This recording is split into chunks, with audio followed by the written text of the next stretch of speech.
Good evening, everyone.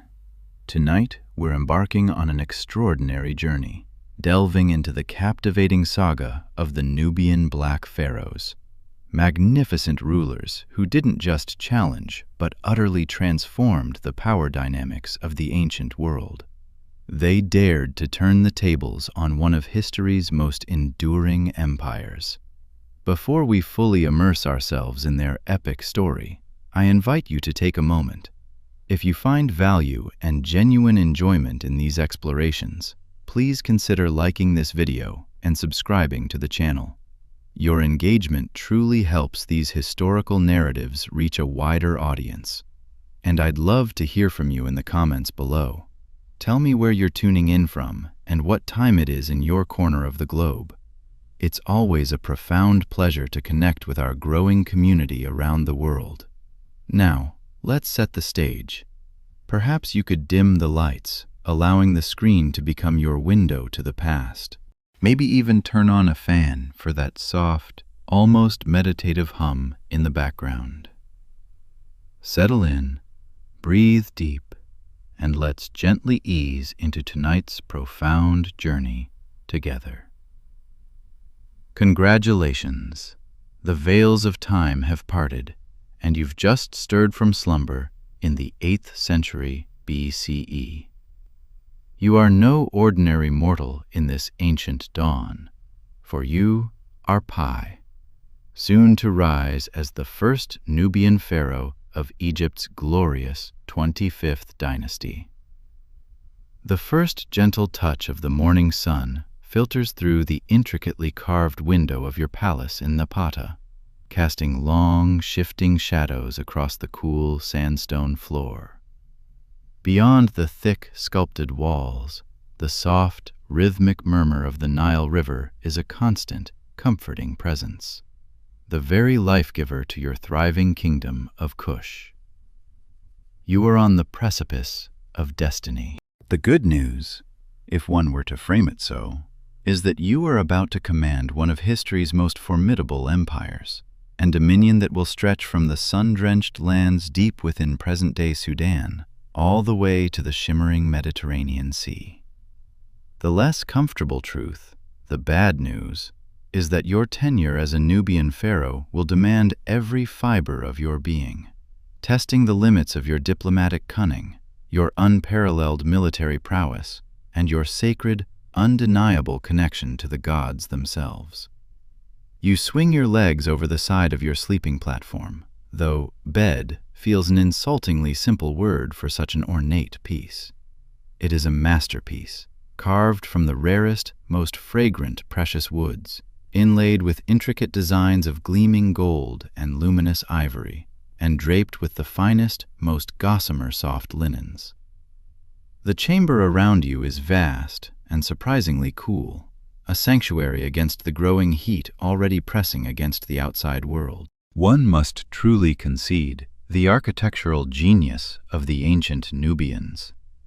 Their thick, expertly crafted walls, built from sun-baked brick and stone, stand as an impassable barrier against the scorching desert heat, while cleverly positioned windows and vents invite the most refreshing of breezes to dance through the space.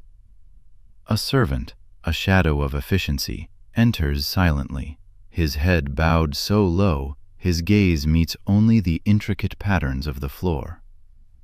"Great one," he murmurs, his voice barely above a whisper, yet infused with profound reverence. "The day awaits your divine presence." You rise and stretch, a subtle unfolding of powerful limbs, already feeling the immense weight of responsibility settling upon your shoulders, a familiar mantle. This is no ordinary day.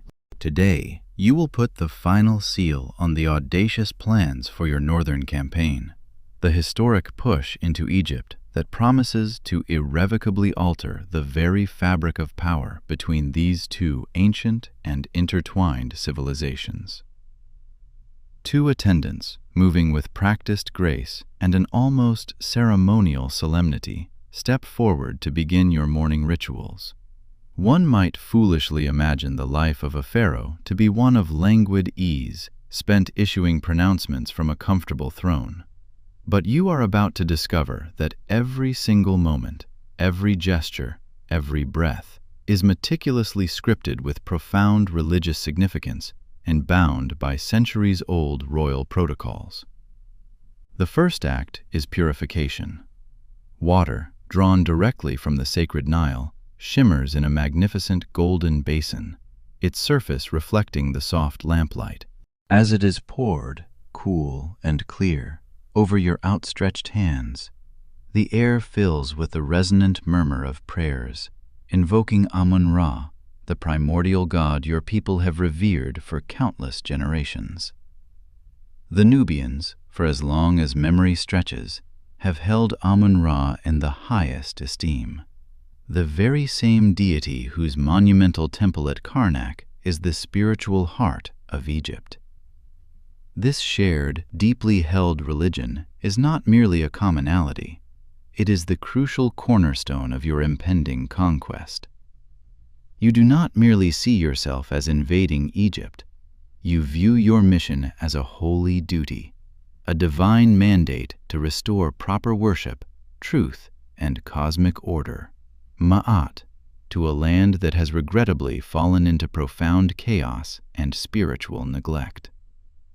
Next, your body is meticulously rubbed with an array of exotic oils and fragrant perfumes, ingredients sourced from across the vast expanse of Africa and lands far beyond its borders. Some of these precious scented oils, redolent with myrrh, frankincense, and delicate floral notes, have journeyed from as far as the cedar forests of Lebanon and the distant shores of Greece, a testament to the sprawling, intricate trade networks your prosperous kingdom diligently maintains.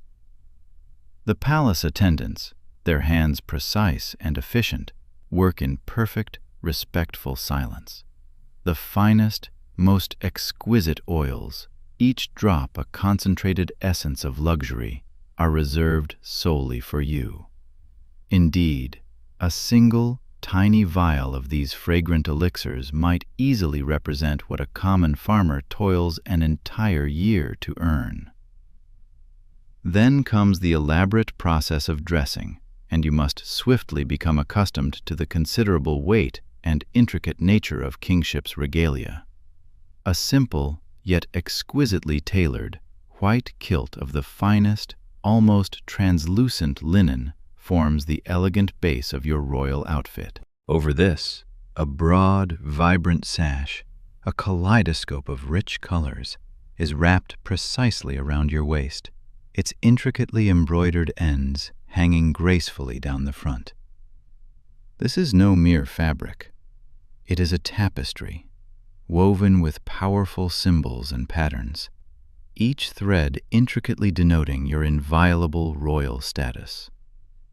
Gold sandals, each a miniature work of art, are carefully fastened to your feet, while heavy, intricately worked gold collars, armbands, and bracelets are meticulously placed upon your body. Every single piece of this magnificent jewelry is far more than mere ornamentation. Each is a potent symbol, many bearing protective amulets and sacred inscriptions dedicated to the gods, whispering ancient safeguards against malevolent forces. Finally, with a flourish that is itself a part of the ritual, your attendants bring forth the crowns. Today you will don the distinct double crown, a formidable and unmistakable emblem, symbolizing your unified rule over both Upper and Lower Nubia. It is surprisingly, almost deceptively, heavy, a physical manifestation of the immense burden it represents. You must hold your head high, your neck unyielding and steady, despite the insistent pressure of its weight. This, you acknowledge, is just one of the myriad physical demands intrinsic to kingship, a constant test of stamina and composure. By the time you are fully dressed and perfectly adorned, the morning is already well advanced. Your ceremonial clothing alone may add an extra 15 pounds to your frame, and you will wear it, unyielding, through the unrelenting heat of the day. One must truly be physically strong, resilient, and utterly disciplined to endure such demands, and that is even before the actual, arduous work of ruling truly begins. "The council awaits, Great One," announces the chief steward, his voice a low, deferential hum as he bows deeply, his form almost touching the polished sandstone. You offer a measured nod, a silent acknowledgement of your readiness, and begin your measured procession toward the great hall, where your most trusted military commanders and seasoned advisors have already gathered. Your walk is deliberately slow, each step precise, and infused with an almost sacred gravitas. A pharaoh, you know, never hurries. Every single movement you make is observed, scrutinized, and interpreted. A rushed step, however slight, might be perceived as anxiety. A subtly slouched shoulder could be construed as weakness. The relentless pressure to appear divine, infallible, and eternally composed is a constant, omnipresent weight. As you step across the threshold, the vast great hall falls into an immediate, reverent silence. Towering stone columns, massive and majestic, soar overhead, their intricately carved capitals resembling the unfurling, open papyrus plants that flourish along the banks of the Nile. Light streams in from high, strategically placed windows, illuminating the vibrant, richly colored paintings that adorn the walls. These murals depict scenes of your revered ancestors communing intimately with the gods, leading their armies to glorious victories in battle, and bestowing prosperity upon the land, a potent visual lineage of divine right and triumphant rule. Your advisors, a sea of solemn faces, prostrate themselves as one, their bodies bent low to the floor in deepest obeisance, as you majestically take your seat upon the throne. The throne itself is another breathtaking work of art, carved from lustrous ebony wood and exquisitely overlaid with radiant gold.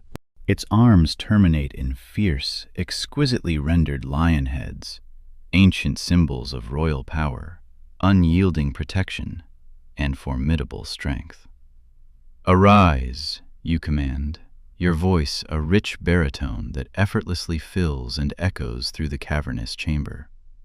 The council meeting begins, and you are immediately plunged into complex, interwoven discussions of military strategy, the intricate demands of religious obligations, and subtle, high-stakes diplomatic maneuvering.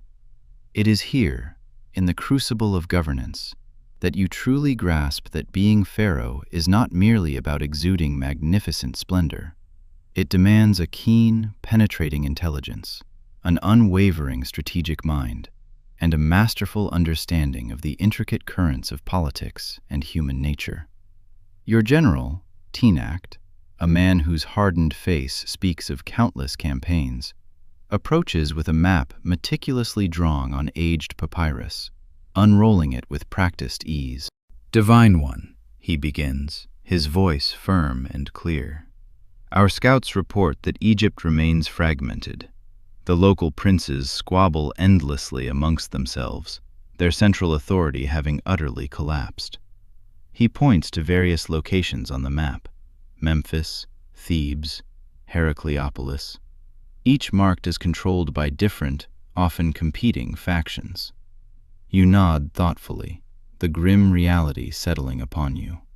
Egypt, once a unified, unassailable power, has fractured into a mosaic of competing power centers, a land weakened by internal strife.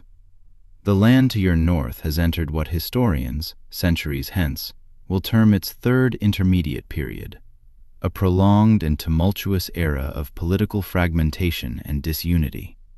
For centuries, Egypt had been the dominant regional power, at times even exerting its will over Nubian territories. But now, with a historical symmetry, the tables have irrevocably turned. And the temple of Amun at Karnak, you inquire, referring to Egypt's most sacred and venerable site, your gaze fixed on the general.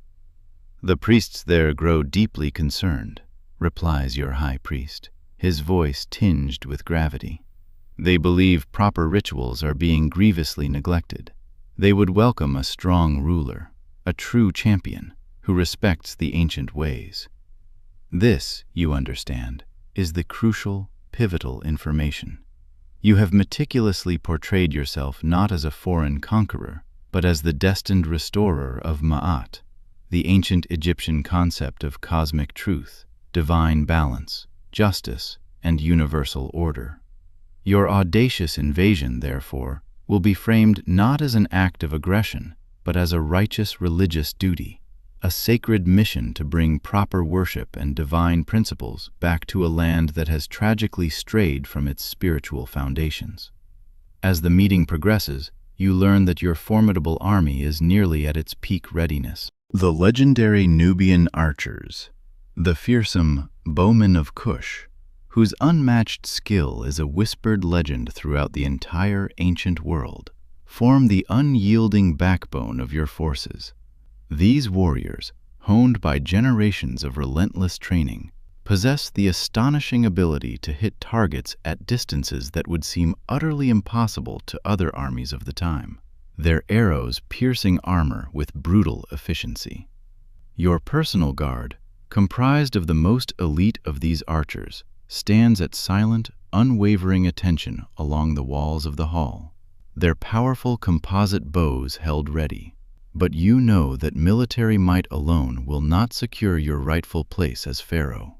You must also possess a deep, intuitive understanding of the complex, millennia-old religious rituals that legitimize royal power in both Nubia and Egypt.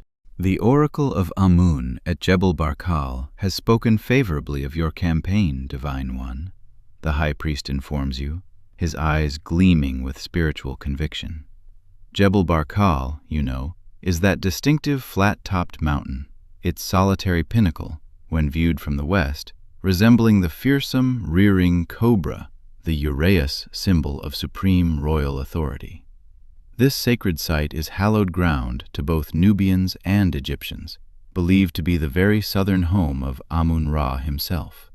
The majestic temple nestled at its base has been a holy sanctuary for centuries, and the unequivocal blessing of its oracle is absolutely essential for the success of your meticulously crafted plans. When do we march north? You ask your generals, your voice resonating with authority. With the next full moon, Divine One, comes the unified, resolute reply. The river levels will be auspiciously favorable for our ships. You nod your approval, a subtle but powerful gesture. The timing is indeed auspicious, guided by both celestial observation and practical logistics. The grand campaign will begin very, very soon. As the council meeting solemnly concludes, you are immediately reminded of your next pressing duty, a visit to the temple to offer profound homage and offerings to Amun-Ra. There is, you understand, truly no rest for a pharaoh. Your day is a meticulously choreographed sequence of sacred religious ceremonies, weighty administrative decisions, and vital public appearances. You rise from your throne, and once again, your devoted attendants fall silently into formation around you, as you begin your stately procession toward the palace exit. Outside, the raw, unfiltered heat of the day assails you, hitting you with the palpable force of a physical blow.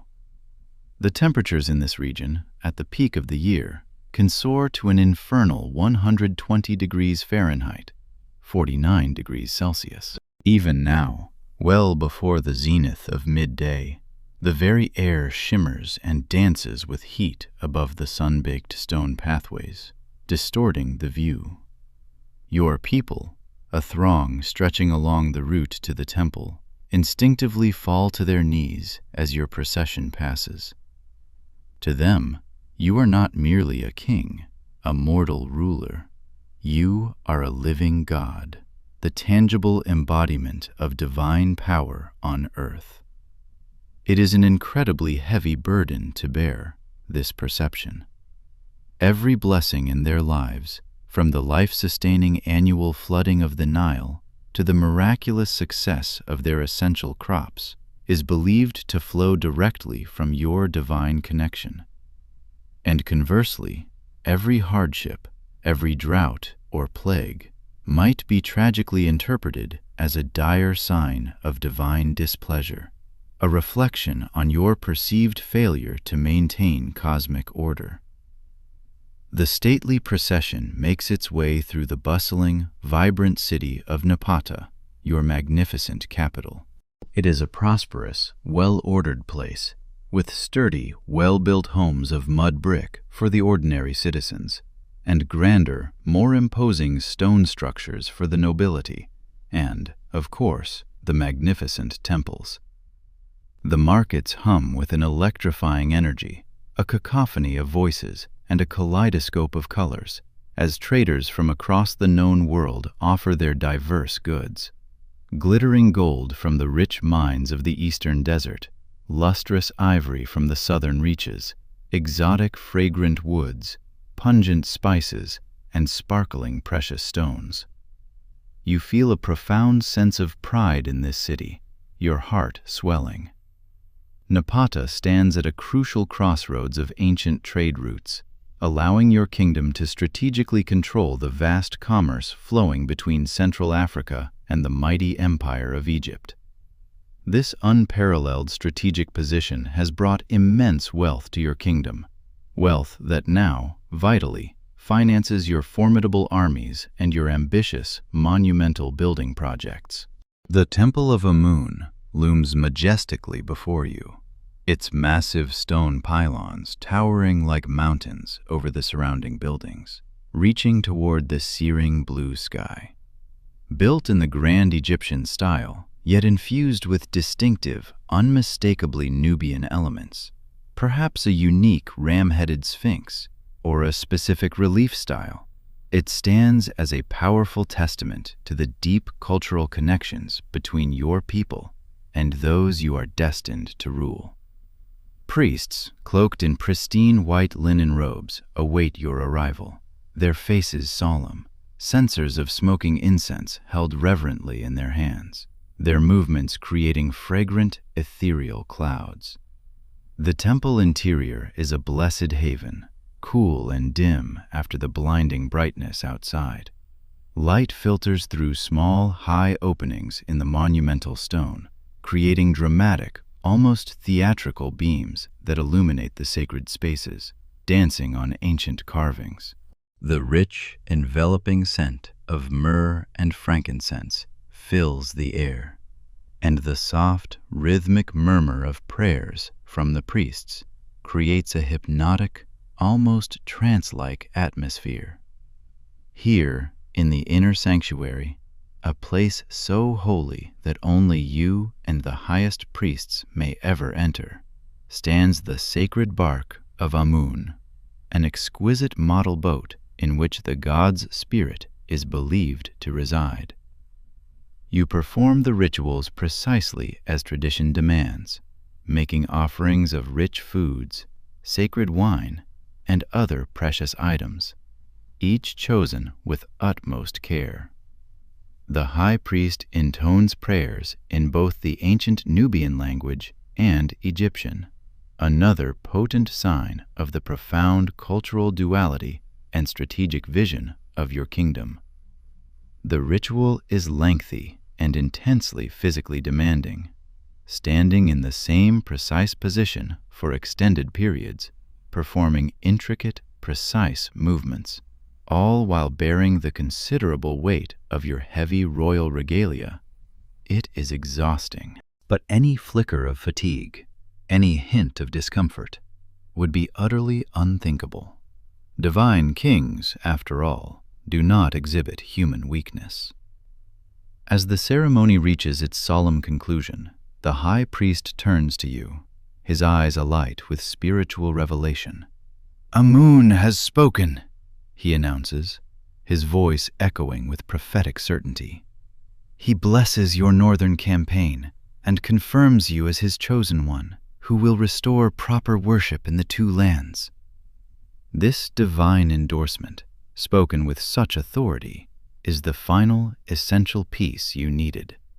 With the unequivocal blessing of the greatest God, you can now proceed with absolute confidence, fortified by the unshakable righteousness of your sacred cause. Emerging from the cool, dim sanctuary of the temple, you blink, adjusting your eyes to the harsh, brilliant sunlight of the outside world. Your next duty, ever present, already awaits. A public audience where you will listen to petitions from your people. Being accessible to your subjects, at least symbolically, is a deeply ingrained and important aspect of Nubian kingship, reinforcing your divine connection to their welfare. A shaded pavilion, constructed from sturdy timbers and draped with finely woven linen, has been meticulously prepared in the central plaza. You take your seat upon a slightly raised dais, a position of both authority and receptiveness, as the common people are permitted to approach, though never too closely, and only after being thoroughly searched by your vigilant royal guards. Security, you know, is an eternal concern for any ruler, even a divine one. The petitioners come one by one, a steady stream of hopes and anxieties. Farmers seeking resolution to complex land disputes, their livelihoods dependent on your judgment. Merchants requesting favorable trading rights, their ventures expanding the kingdom's prosperity. Officials reporting on the state of outlying provinces, bringing news and challenges from the far reaches of your realm. Each individual approaches with profound deference, many trembling visibly in your awe-inspiring presence. It is a strange, almost poignant thought that, despite your absolute power and omnipresent influence, these brief, fleeting interactions might be the only time your ordinary subjects ever truly see your face. You listen carefully, intently, to each petition, your gaze unwavering. A pharaoh, you know, must be both unyielding in justice and compassionate in wisdom. Your decisions here, though seemingly small, will resonate throughout the entire kingdom, repeated from village to village, tirelessly building your reputation as either a fair and benevolent ruler or a harsh and capricious tyrant. The immense weight of each judgment, its potential impact on countless lives, is never lost on you. A dispute between two village headmen catches your attention, their argument heated and deeply entrenched. They are squabbling over precious water rights, a critical and often life-or-death issue in this arid land, where the Nile's blessing is paramount. After hearing both sides, their pleas and grievances, you render a decision that seems to subtly surprise your assembled advisors. Rather than simply ruling in favor of the more influential or wealthier man, you choose to divide the crucial water access more equitably between the two communities. More significantly, you command both villages to contribute labor to construct an improved, more efficient irrigation system that will ultimately benefit both communities far more than their petty squabble. "The divine Pharaoh is wise beyond measure," murmurs one of your advisors, genuine admiration unmistakable in his voice, his eyes wide with respect. You allow yourself a slight, almost imperceptible smile. This, you understand, is the kind of practical, far-sighted wisdom that has allowed your kingdom to prosper and grow stable. While the Egyptians to the north have been tragically fractured by internal conflicts and self-serving ambition, your Nubian state has remained unified, stable, and increasingly powerful, a beacon of order. By now, the relentless heat of the day has reached its stifling peak. Even with a retinue of servants constantly waving large, elegant ostrich feather fans to create a meager breeze, the temperature is almost unbearable, pressing in on you. A lesser person, a mere mortal, might retire to the shaded, cool recesses of the palace to rest during these hottest hours. But a pharaoh's duties, you remind yourself, never cease. Next comes a crucial meeting with foreign envoys. Your kingdom, strategically positioned and economically vibrant, diligently maintains vital diplomatic and extensive trade relationships with powers across the entire region, stretching from the other burgeoning kingdoms of Central Africa to the sophisticated city-states of Phoenicia and even beyond, across the seas. Today, a distinguished representative from a powerful trading nation along the Red Sea coast has traveled a great distance, bringing both rich gifts and a proposal for significantly expanded trade relations. The diplomat approaches with an elaborate, deeply respectful courtesy, his movements precise and practiced, presenting a lavish array of luxurious gifts, rare, intoxicating spices whose scents fill the air, beautifully crafted textiles woven with intricate, vibrant patterns, and even a cage containing exotic birds with plumage in astonishing colors you have never before witnessed.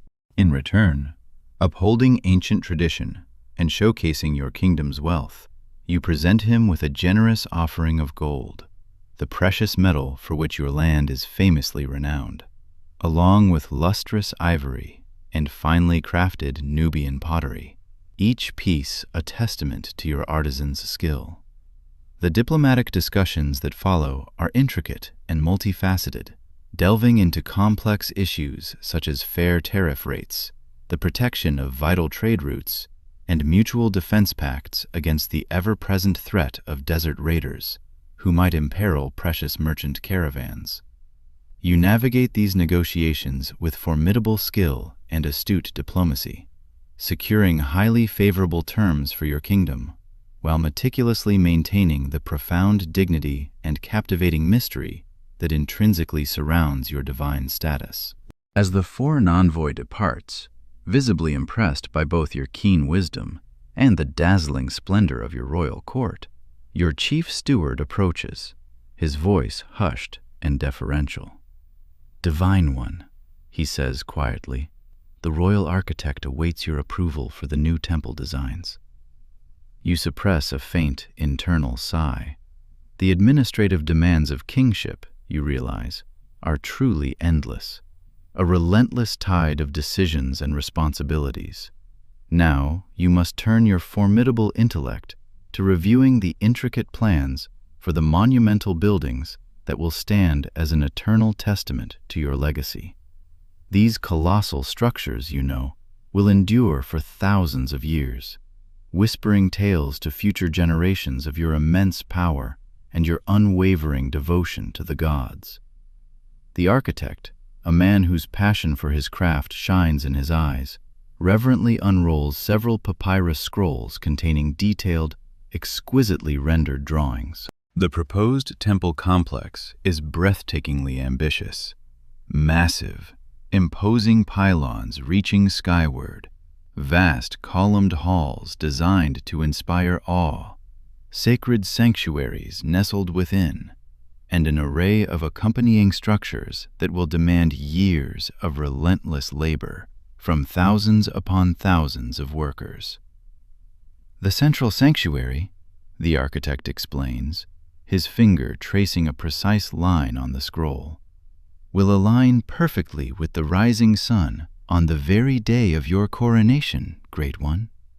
He points to the meticulously calculated astronomical orientations, a marvel of ancient engineering and celestial observation. You study the plans carefully, your mind weighing every detail. Such monuments, you understand, are not merely grand displays of royal ego or wealth. They are, in essence, fundamental expressions of cosmic order itself. Through these earthly reflections of the divine realm, these grand buildings, you actively establish harmony and balance between the human world and the sacred domain of the gods. After suggesting several subtle yet crucial refinements to the intricate designs, you give your solemn approval. Work, you decree, will commence immediately. Another vital step taken in your grand vision for a unified empire, one that will stretch from the ancient heart of Africa all the way to the distant, shimmering Mediterranean Sea. By now, the day is undeniably waning, the sun dipping lower, casting a magnificent, golden light across your sprawling city. Yet, your duties are far from complete. A final, crucial war council awaits, where you will meticulously review the detailed, intricate plans for your northern campaign. Your generals have already gathered in a secure, austere chamber, its stone walls thick and unyielding, with vigilant guards posted at every entrance to prevent any possibility of spies overhearing your most sensitive military strategies. Large maps, meticulously drawn on cured leather and papyrus, are spread across a massive stone table, marked with the strategic positions of your formidable forces and the known locations of potential Egyptian resistance. "We will sail north with the main force," explains your chief commander, his weathered finger tracing the serpentine course of the Nile, a lifeline of power. "Smaller units will move by land, securing key strategic positions along the way. Our intelligence suggests the Egyptian forces remain divided and largely unprepared for a coordinated, overwhelming attack." You listen intently, your mind active, asking pointed, incisive questions about vital supply lines, the true loyalty of potential allies among the fragmented Egyptian nobility, and robust contingency plans should unexpected or fierce resistance arise. Your commanders, seasoned warriors all, are visibly impressed by your profound strategic thinking. You are, they realize, not merely a divine figurehead, a symbol of power, but a genuine, astute military leader. The meeting concludes with a solemn, ancient ritual. Each of your commanders drinks from a shared cup, its contents a symbol of their united purpose and their shared, unyielding fate. They then swear sacred oaths of loyalty, pledging to follow you, their divine Pharaoh, to glorious victory or to honorable death.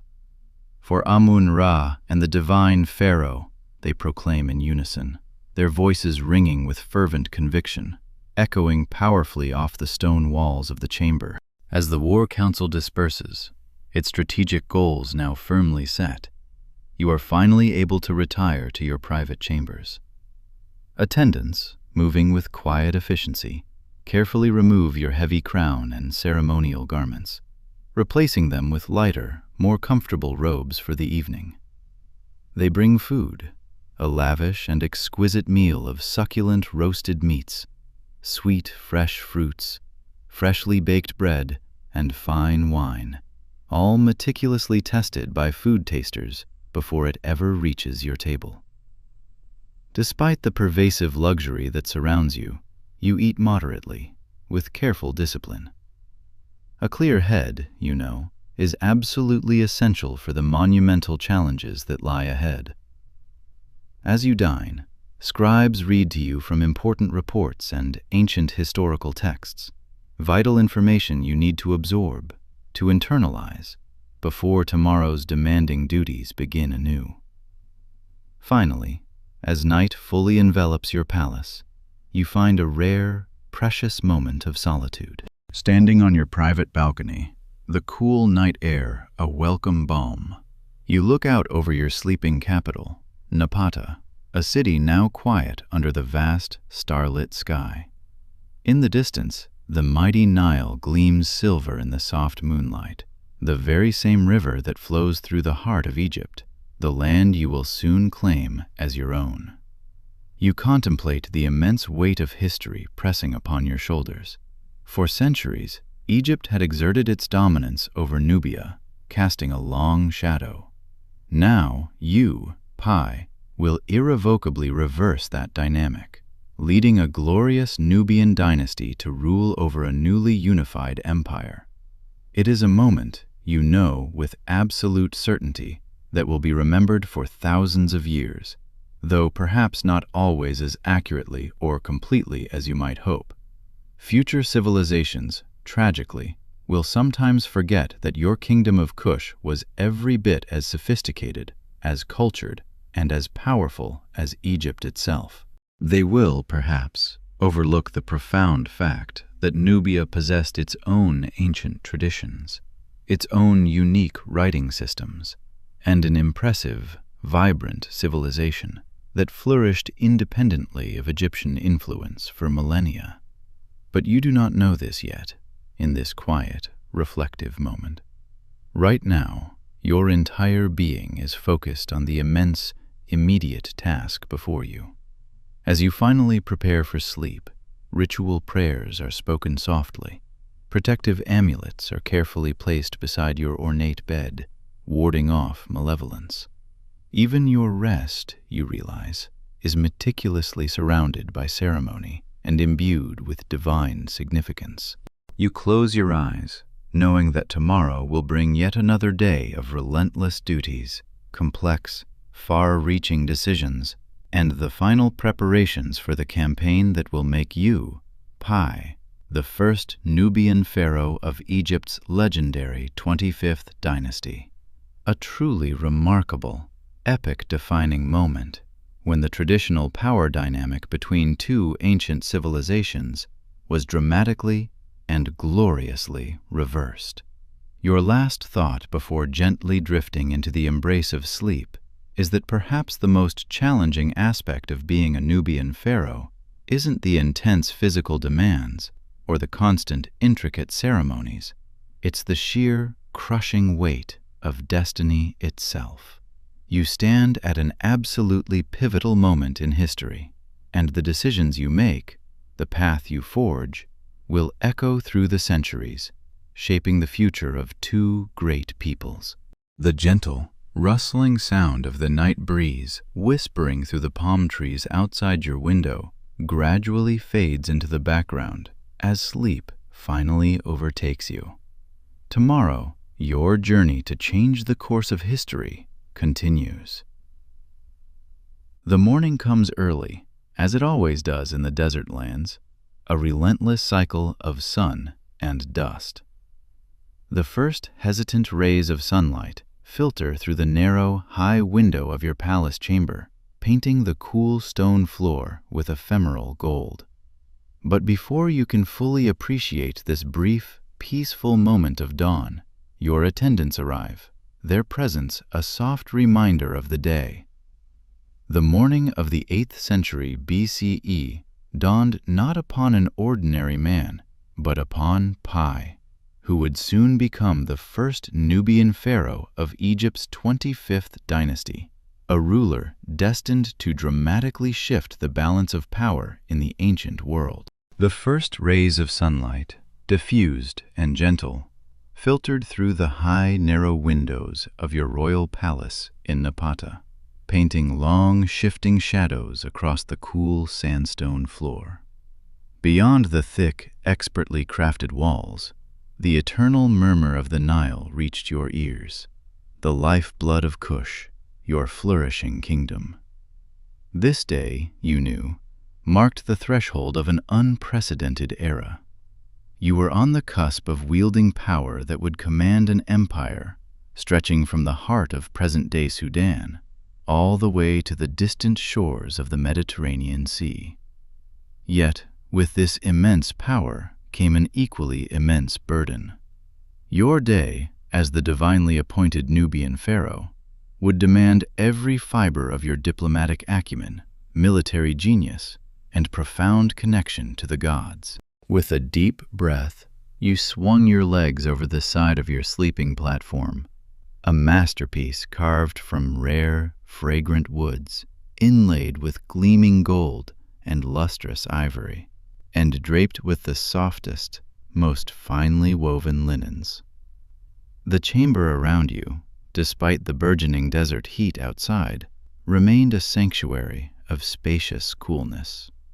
The architects of ancient Nubia, you mused, truly understood the subtle art of enduring comfort.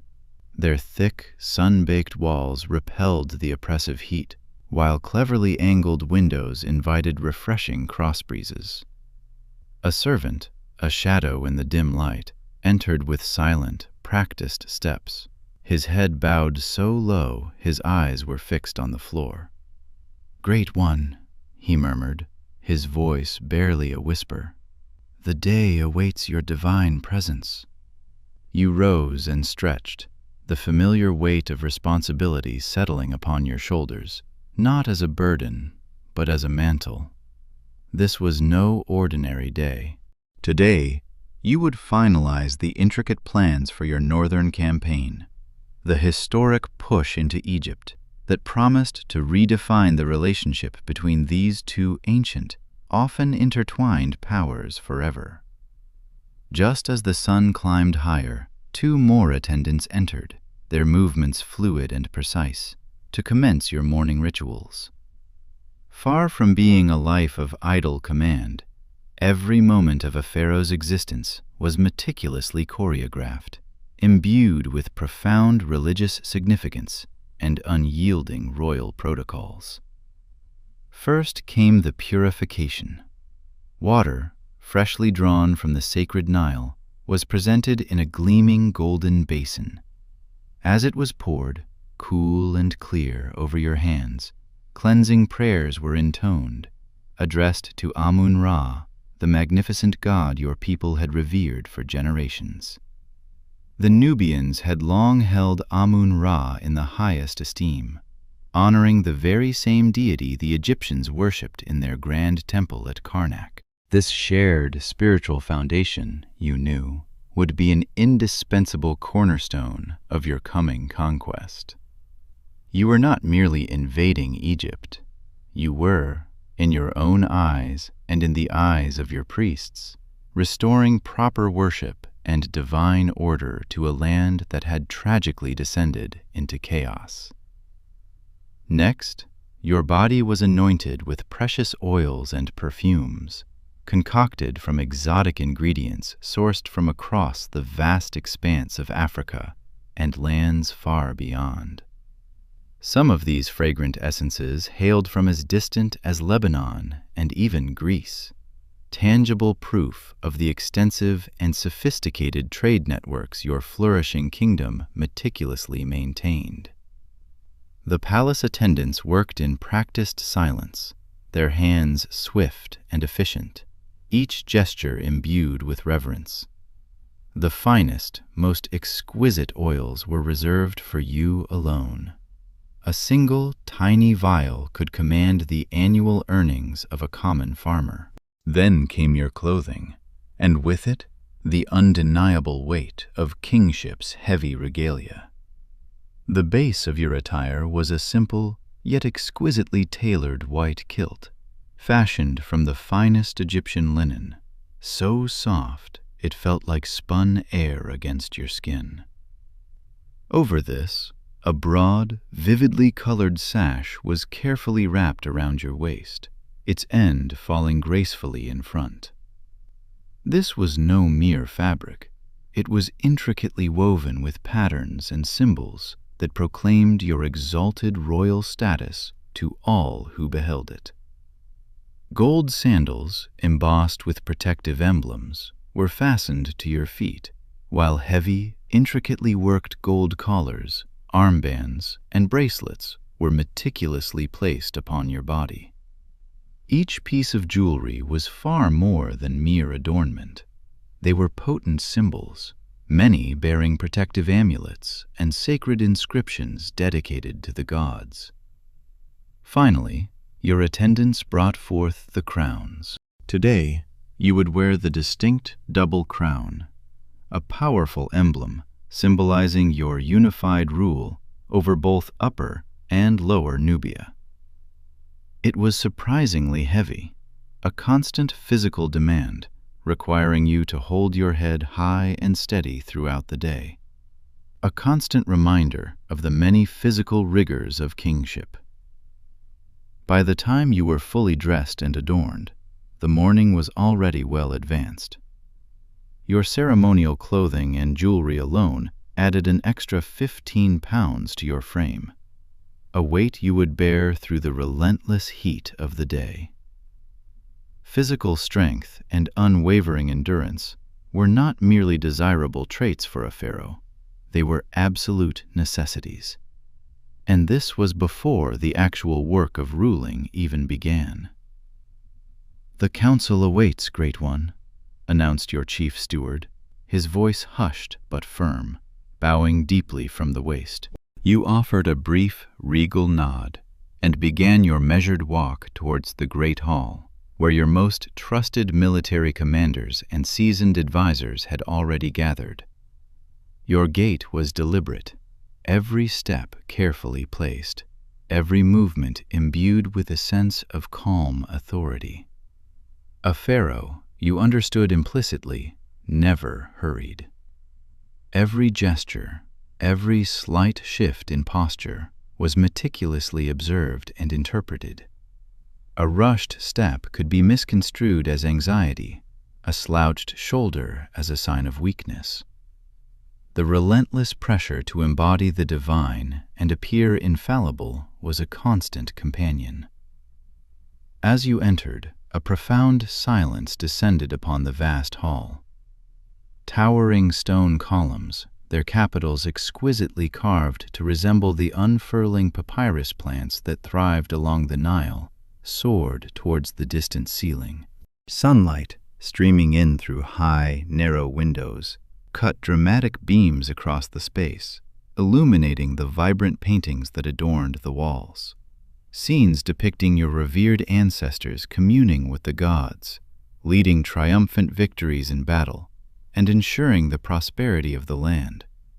Your advisors, without exception, prostrated themselves as you approached your throne. The throne itself was another breathtaking work of art, carved from dark, gleaming ebony and overlaid with shimmering gold, its powerful arms ending in the majestic heads of lions, eternal symbols of royal power and divine protection. "Rise," you commanded, your voice, though calm, echoing with resonant authority through the cavernous chamber. The council meeting commenced, and immediately you were plunged into a maelstrom of complex discussions concerning military strategy, sacred religious obligations, and delicate diplomatic maneuvering. This, you recognized, was where the true essence of being a pharaoh lay, not merely in appearing magnificent, but in possessing a keen, penetrating intelligence and a masterful understanding of the intricate dance of politics. Your general, Tenacht, approached the throne, unrolling a papyrus map before you. The aged parchment, yellowed with time, bore the faint scent of the Nile. "Divine One," he began, his voice firm, "our scouts report that Egypt remains fragmented. The local princes continue to squabble amongst themselves, their central authority having utterly collapsed." He gestured with a practiced finger to various locations on the map: Memphis, Thebes, Heracleopolis, each marked as controlled by a different, competing faction. You nodded thoughtfully, the weight of history heavy in your mind. Egypt, once the unified and formidable empire that had for centuries dominated Nubian territories, had shattered into a mosaic of rival power centers. The land to your north had entered what future historians would later term its Third Intermediate Period, a tumultuous era of profound political fragmentation. Now, the tables had unequivocally turned. "And the Temple of Amun at Karnak?" you inquired, referring to Egypt's most sacred and revered site, a place that held deep spiritual significance for both your peoples. "The priests there grow increasingly concerned," replied your high priest, his voice solemn. "They believe proper rituals are being neglected, and the traditional worship of Amun-Ra has fallen into disarray. They would, without doubt, welcome a strong ruler who respects the ancient ways." This was crucial information. a powerful validation of your carefully crafted narrative. You had consistently portrayed yourself not as a foreign conqueror, but as a divine restorer of Maat, the ancient Egyptian concept of truth, balance, and cosmic order. Your invasion, therefore, would be framed not as an act of aggression, but as a sacred religious duty, an imperative to bring proper worship and divine principles back to a land that had tragically strayed from them. As the meeting progressed, the reports confirmed that your formidable army was nearing full readiness. The legendary Nubian archers, the feared bowmen of Kush, whose unparalleled skill was whispered across the ancient world, formed the very backbone of your forces. These warriors, honed by generations of unparalleled training, could strike targets at distances that seemed utterly impossible to other armies of the time, their arrows piercing armor with devastating force. Your personal guard, comprised of the most elite of these archers, stood at silent attention along the walls of the great hall, their powerful bows nearly as tall as a man, their eyes sharp and vigilant. Yet, military might alone, you knew, would not secure your rightful place as pharaoh. You had to understand and master the intricate religious rituals that legitimized royal power in both Nubia and Egypt. The oracle of Amun at Jebel Barkal has spoken favorably of your campaign, your high priest further informed you, his face radiating confidence. Jebel Barkal, you reflected, was a place of immense power and mystery, that distinctive flat-topped mountain with its dramatic pinnacle, which, when viewed from the west, eerily resembled a rearing cobra, eternally poised to strike. This site was sacred to both Nubians and Egyptians, believed to be the southern, earthly home of Amun-Ra himself. The ancient temple nestled at its base had been a holy sanctuary for centuries, and the unequivocal blessing of its oracle was absolutely essential for your audacious plans. "When do we march north?" you asked your generals, your gaze sweeping across their expectant faces. "With the next full moon, Divine One," came the unified reply. "The river levels will be perfectly favorable for our ships, ensuring a swift passage." You nodded your approval, a faint smile playing on your lips. The timing was auspicious, divinely ordained. The campaign, the monumental undertaking that would reshape history, would begin soon. As the council meeting drew to a close, your chief steward gently reminded you of your next imperative duty, a solemn visit to the great temple to make offerings to Amun-Ra. There was, you understood implicitly, no true rest for a pharaoh. Your day was an intricately choreographed ballet of religious ceremonies, critical administrative decisions, and significant public appearances. You rose from your throne, and once again, your attendants gracefully fell into formation around you as you moved towards the palace exit. Stepping outside, the full force of the midday heat assaulted you like a physical blow. The temperatures in this region, during the hottest months, could soar well above 120 degrees Fahrenheit.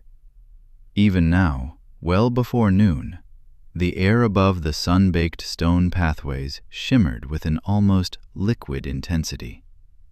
Along the processional route to the temple, your people lined the streets, their heads bowed, many falling to their knees as you passed. To them, you were far more than a mere king. You were a living god, the tangible embodiment of divine power on earth. It was a heavy, profound burden to bear. Every blessing in their lives, from the life-giving annual inundation of the Nile to the success of their vital crops, was believed to flow directly from your divine connection. And conversely, every hardship, every famine or plague might be tragically interpreted as a sign of divine displeasure.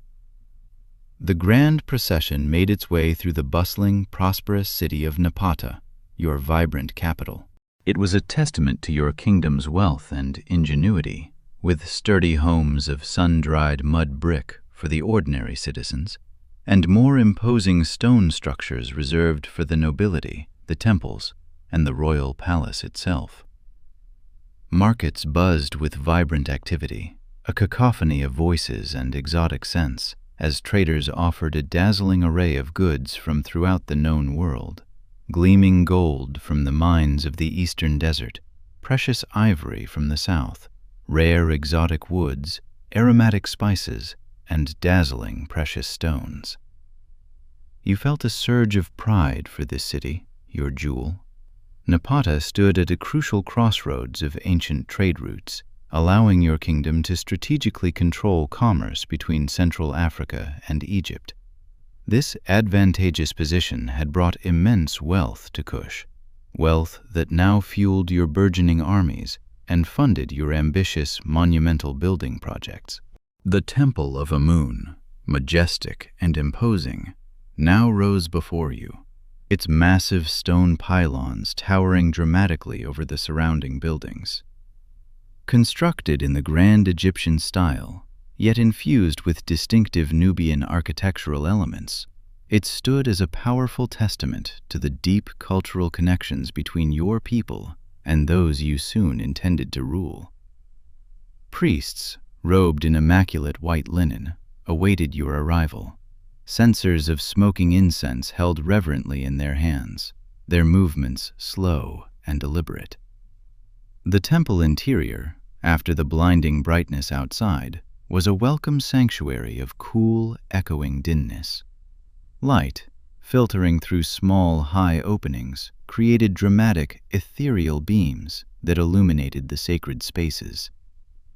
The rich, heady scent of incense hung thick in the air, mingling with the soft, hypnotic murmur of whispered prayers, creating an almost trance-like atmosphere. Here, in the innermost sanctuary, a space reserved only for you and the highest priests, stood the sacred bark of Amun, a beautifully crafted model boat believed to be the earthly vessel in which the god's spirit truly resided. You performed the intricate rituals exactly as ancient tradition demanded, offering precious gifts of food, fine wine, and other sacred items. The high priest intoned prayers in both the ancient Nubian language and the Egyptian tongue, another potent symbol of your kingdom's unique cultural duality. The ritual was lengthy and physically arduous, requiring you to stand in the same precise position for extended periods, performing delicate, exacting movements, all while bearing the considerable weight of your heavy royal regalia. It was, you admitted internally, exhausting. Yet any hint of fatigue or discomfort would have been unthinkable, a grave transgression. Divine kings simply did not betray human weakness. As the ceremony drew to a conclusion, the high priest turned to you, his eyes alight with spiritual fervor. "Amun has spoken," he announced, his voice echoing through the hallowed space. "He blesses your northern campaign and confirms you as his chosen one, who will restore proper worship in the two lands." This divine endorsement was the final, indispensable piece you needed. With the unequivocal blessing of the great God, you could now proceed with absolute confidence in the righteousness and inevitability of your sacred cause. Emerging from the temple, you blinked, adjusting your eyes to the harsh, brilliant sunlight. Your next duty, equally vital, awaited: a public audience where you would hear petitions from your people. Being accessible to your subjects, at least symbolically, was a deeply ingrained and important aspect of Nubian kingship. A shaded pavilion had been meticulously prepared in the central plaza, its woven canopy offering a precious respite from the unrelenting sun. You took your seat upon a simpler, yet still ornate throne, as the common people were permitted to approach, though not too closely, and only after being thoroughly searched by your vigilant guards. Security, you understood, was an ever-present concern for any ruler, even a divine one. The petitioners came one by one, farmers seeking resolution to complex land disputes, shrewd merchants requesting new trading rights, and weary officials reporting on the state of outlying provinces. Each approached with profound deference, many trembling visibly in your awe-inspiring presence. It was a strange thought, you realized, that despite your absolute power, these brief, often fleeting interactions might be the only times your ordinary subjects would ever truly see your face. You listened carefully, intently, to each petition. A pharaoh, you knew, had to be both firm and just, for your decisions here would reverberate throughout the entire kingdom, shaping your reputation as either a fair ruler or a merciless tyrant. The immense weight of each judgment was never lost on you.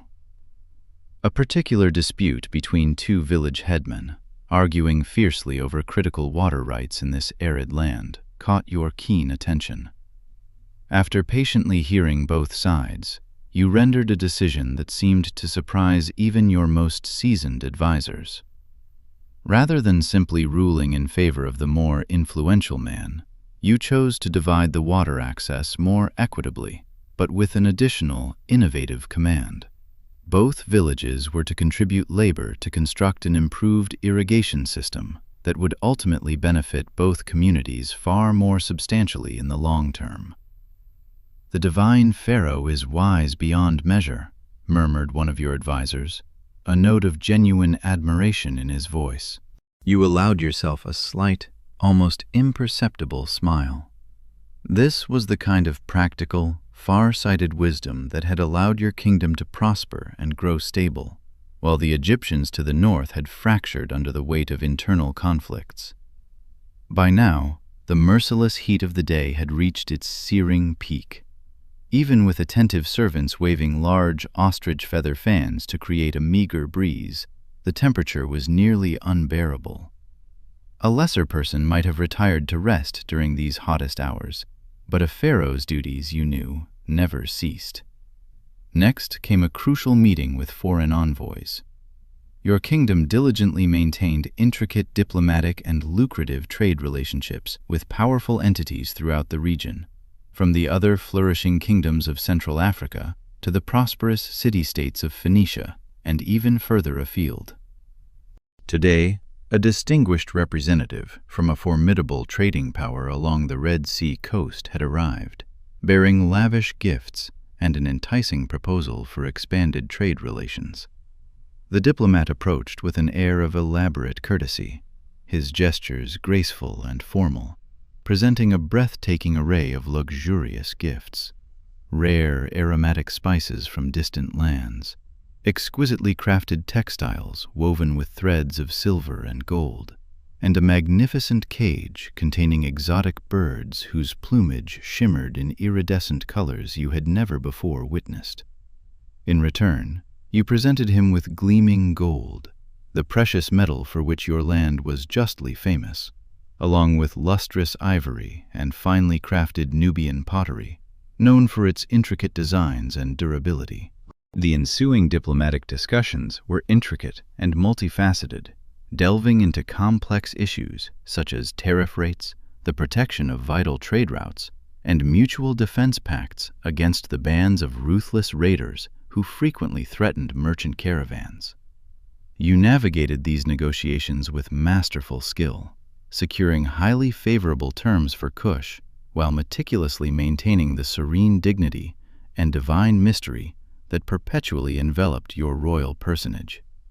As the foreign envoy departed, visibly impressed by both your profound wisdom and the sheer splendor of your court, your chief steward approached once more, his voice soft. "Divine One," he said quietly, "the royal architect awaits your approval for the new temple designs."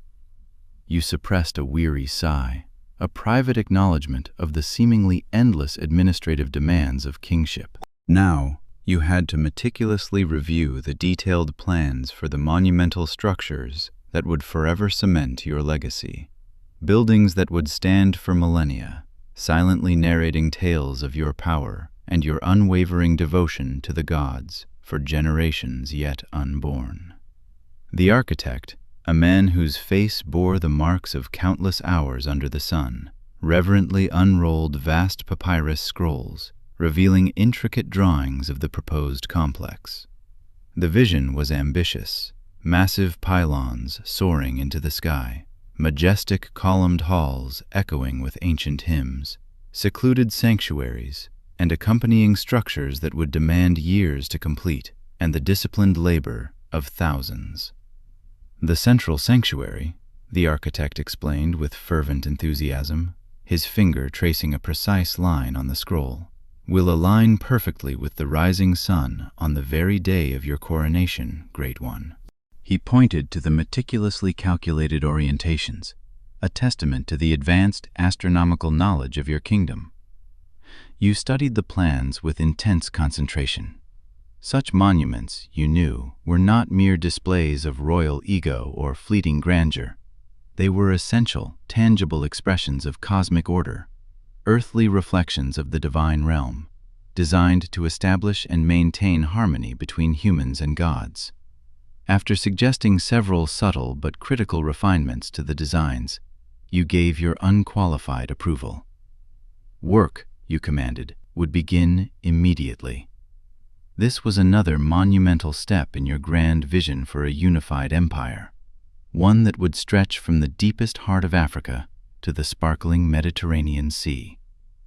By now, the day was gracefully waning, the setting sun casting a rich, golden light across your ancient city.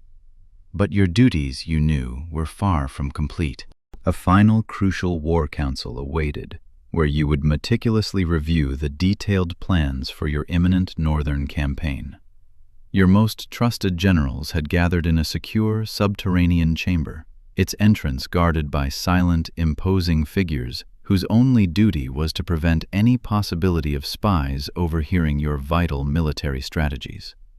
Large, meticulously drawn maps, etched onto polished stone tablets and papyrus scrolls, were spread across a massive stone table, marked with the precise positions of your formidable forces and the known locations of potential Egyptian resistance.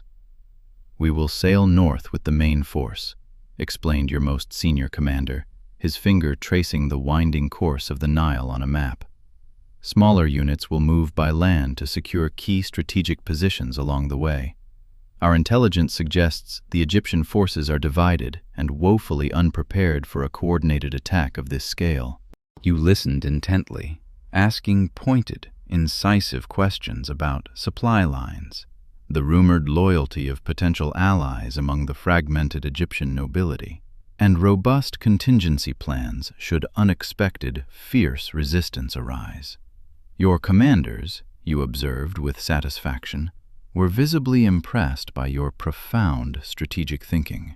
You were not merely a divine figurehead, a symbol of power. You were a genuine military leader, a commander of armies.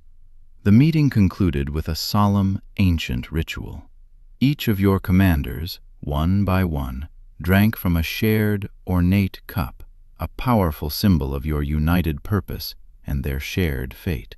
They swore fervent oaths of unwavering loyalty, pledging to follow you to victory or to death. "For Amun-Ra and the divine Pharaoh," they proclaimed in unison, their voices echoing with fierce determination off the cold stone walls. As the war council dispersed, you were finally able to retire to your private chambers, a deep sense of a day well spent settling upon you. Attendants moved with gentle reverence, carefully removing your heavy crown and ceremonial garments, replacing them with lighter, softer robes for the evening. They brought forth food, a lavish meal of tender roasted meats, sweet, fresh fruits, wholesome bread, and fine wine, all rigorously tested by discreet food tasters before reaching your table. Despite the pervasive luxury surrounding you, you ate moderately, thoughtfully. A clear head, you knew, was absolutely essential for the immense challenges that lay ahead. As you dined, scribes read to you from official reports and ancient historical texts, a continuous stream of vital information you needed to absorb before tomorrow's duties began anew. Finally, as night fully enveloped your palace, painting the world in shades of deepest indigo, you found a rare, precious moment of solitude. Standing on your private balcony, you looked out over your sleeping capital, Napata, a city now bathed in the soft, ethereal glow of moonlight. In the distance, the Nile gleamed like a silver ribbon, the very same river that flowed through the heart of Egypt, the land you would soon claim as your own. You contemplated the immense weight of history pressing upon your shoulders. For centuries, Egypt had exerted its dominance over Nubia. Now, you would dramatically reverse that dynamic, leading a proud Nubian dynasty to rule over a unified empire. It was a moment that would be remembered for thousands of years, though perhaps not always with the accuracy you might hope. Future civilizations, you mused, would sometimes unjustly overlook the fact that your kingdom was every bit as sophisticated and cultured as Egypt, boasting its own ancient traditions, its own unique writing systems, and an impressive civilization that had flourished independently of Egyptian influence. But you did not know this yet. Right now, your entire being was focused on the immense task immediately before you. As you finally prepared for sleep, ritual prayers were softly spoken, and protective amulets were meticulously placed beside your ornate bed. Even your rest, you acknowledged, was surrounded by ceremony and profound divine significance. You closed your eyes, knowing that tomorrow would bring another day of relentless duties, complex decisions, and meticulous preparations for the campaign that would forever etch your name into the annals of time as the first Nubian Pharaoh of Egypt's 25th dynasty. A truly remarkable moment when the traditional power dynamic between two ancient civilizations was dramatically, irrevocably reversed. Your last thought before drifting into a deep, dreamless sleep was that perhaps the most challenging aspect of being a Nubian pharaoh wasn't the grueling physical demands or the constant, intricate ceremonies. It was the sheer, undeniable weight of destiny.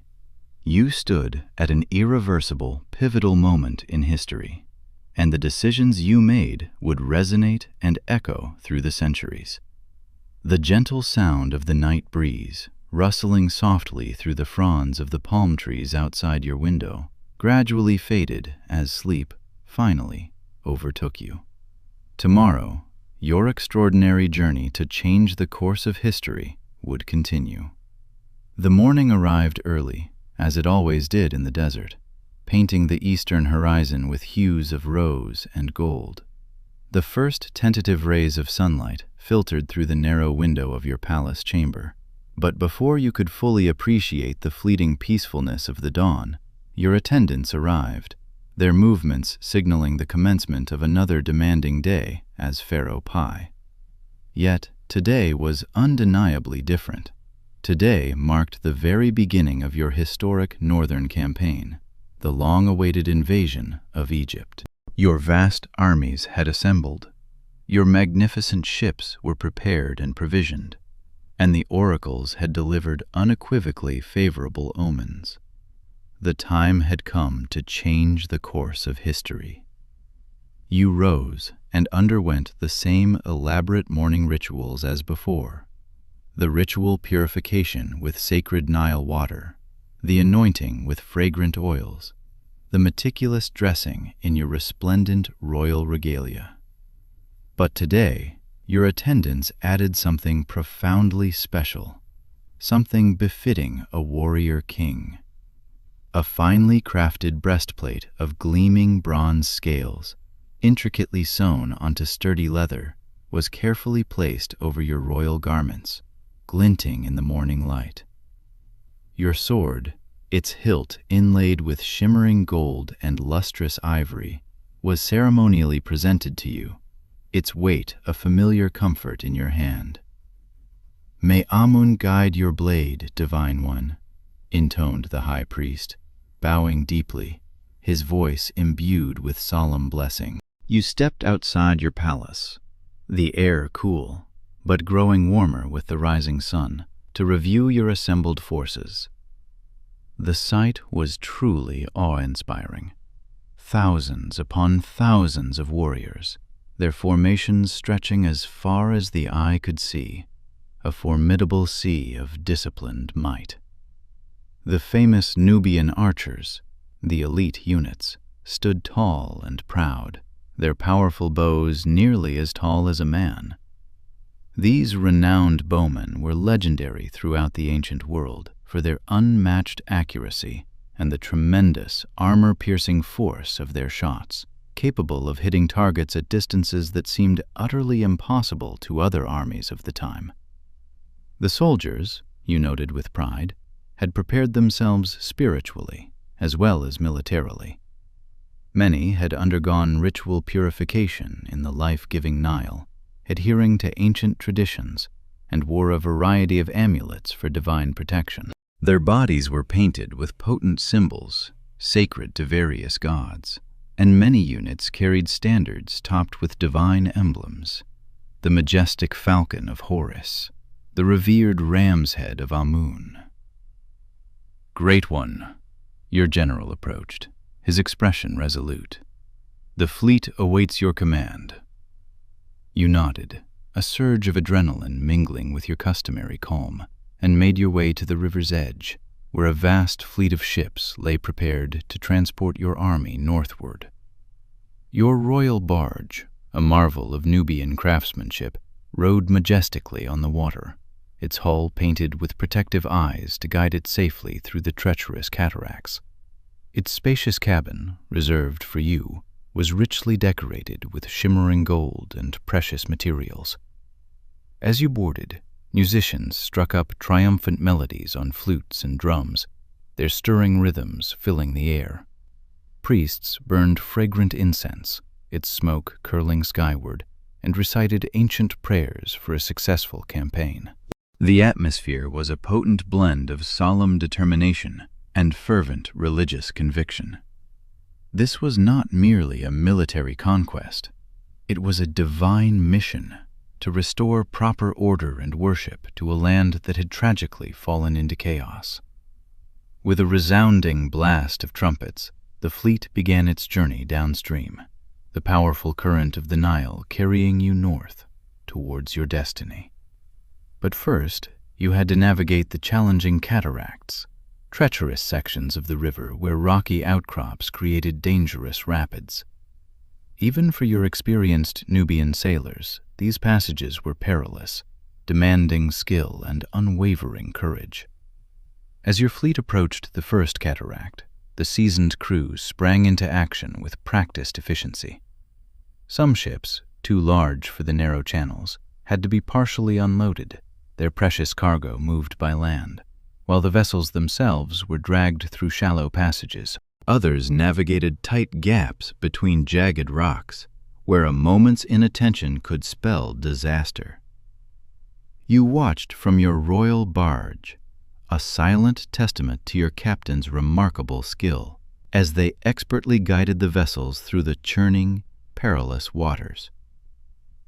"The Egyptians believe these cataracts protect them from southern invasion," remarked your advisor, his voice tinged with a hint of irony.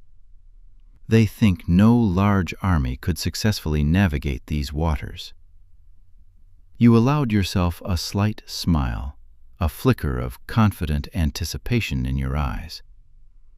"Then they will be surprised," you murmured. Days passed as your mighty fleet made its way northward. The landscape gradually began to change, subtly at first, then more dramatically. The narrow strip of fertile land along the Nile widened, and settlements became more frequent, signs of a denser population. You were now entering the ancient territory of Upper Egypt. The first true test of your campaign, you knew, would come at Elephantine, the traditional heavily fortified border between Nubia and Egypt. Here, a garrison of Egyptian soldiers, however small, had prepared their defenses. The stage was set. They clearly weren't expecting an army of your size. The sight of your legions, disciplined and vast, must have been a shock to the Elephantine garrison, a small contingent of Egyptian soldiers accustomed to merely patrolling their ancient border. Yet, to their credit, they stood their ground, a testament to their loyalty to the local ruler and the ancient traditions of their land. You could have easily overwhelmed them, allowing your superior numbers to crush their meager defenses in a bloody display of force. But that was not your way. Instead, you chose diplomacy, a decision that would become a defining characteristic of your unique conquest strategy. "Tell them this," you instructed your herald, your voice calm yet resonating with an authority born of divine purpose. "I come not to destroy, but to restore Maat, divine order, to the two lands. Those who recognize me as the chosen of Amun will be treated with honor, their lives, their property, and their traditions respected. But those who resist, those who defy the will of the gods, will face the consequences of their folly." The herald, a man of impressive stature and clear voice, rode forward to deliver your message. The tension in the air was palpable. The Egyptian soldiers on the walls gripped their spears, uncertain whether to expect parley or an immediate charge. After a tense silence, the garrison commander, a grizzled veteran, requested time to consult with his superiors. It was a reasonable request, and you granted it, a calculated act of restraint that impressed even your own battle-hardened generals. They had seen many kings, but few possessed such strategic patience, such a belief in the power of words over swords. By the following morning, the Elephantine garrison, convinced by your display of strength and mercy, had agreed to submit to your authority. Your first victory in Egypt was achieved without bloodshed, a powerful omen for the campaign ahead. This pattern, a carefully calibrated blend of overwhelming force and judicious clemency, repeated itself as you moved further into Egyptian territory. Some cities, awed by the sheer size and discipline of your army, surrendered immediately, their officials rushing out to offer tribute and pledges of loyalty. Others, bolder or perhaps more desperate, required a demonstration of your military might, a swift encirclement, a display of siege engines, or a calculated maneuver before yielding. You were careful, however, to treat respectfully those who submitted, allowing local officials to retain their positions, their autonomy largely untouched, so long as they swore solemn oaths of loyalty to you, the new pharaoh from the south. This pragmatic approach secured their cooperation and minimized disruption, ensuring a smoother transition of power. But those who stubbornly resisted faced the full, uncompromising might of your army. Your advance continued, your reputation preceding you, until you reached Thebes, the spiritual capital of Egypt, a city steeped in millennia of sacred history and home to the formidable priesthood of Amun. Here, you encountered a more complex situation. The city was controlled by the powerful priests of Amun, venerable figures who had been growing increasingly concerned about the diminishing respect for traditional religion shown by the squabbling, self-serving princes of northern Egypt. They saw in your campaign not just a conqueror, but potentially a savior.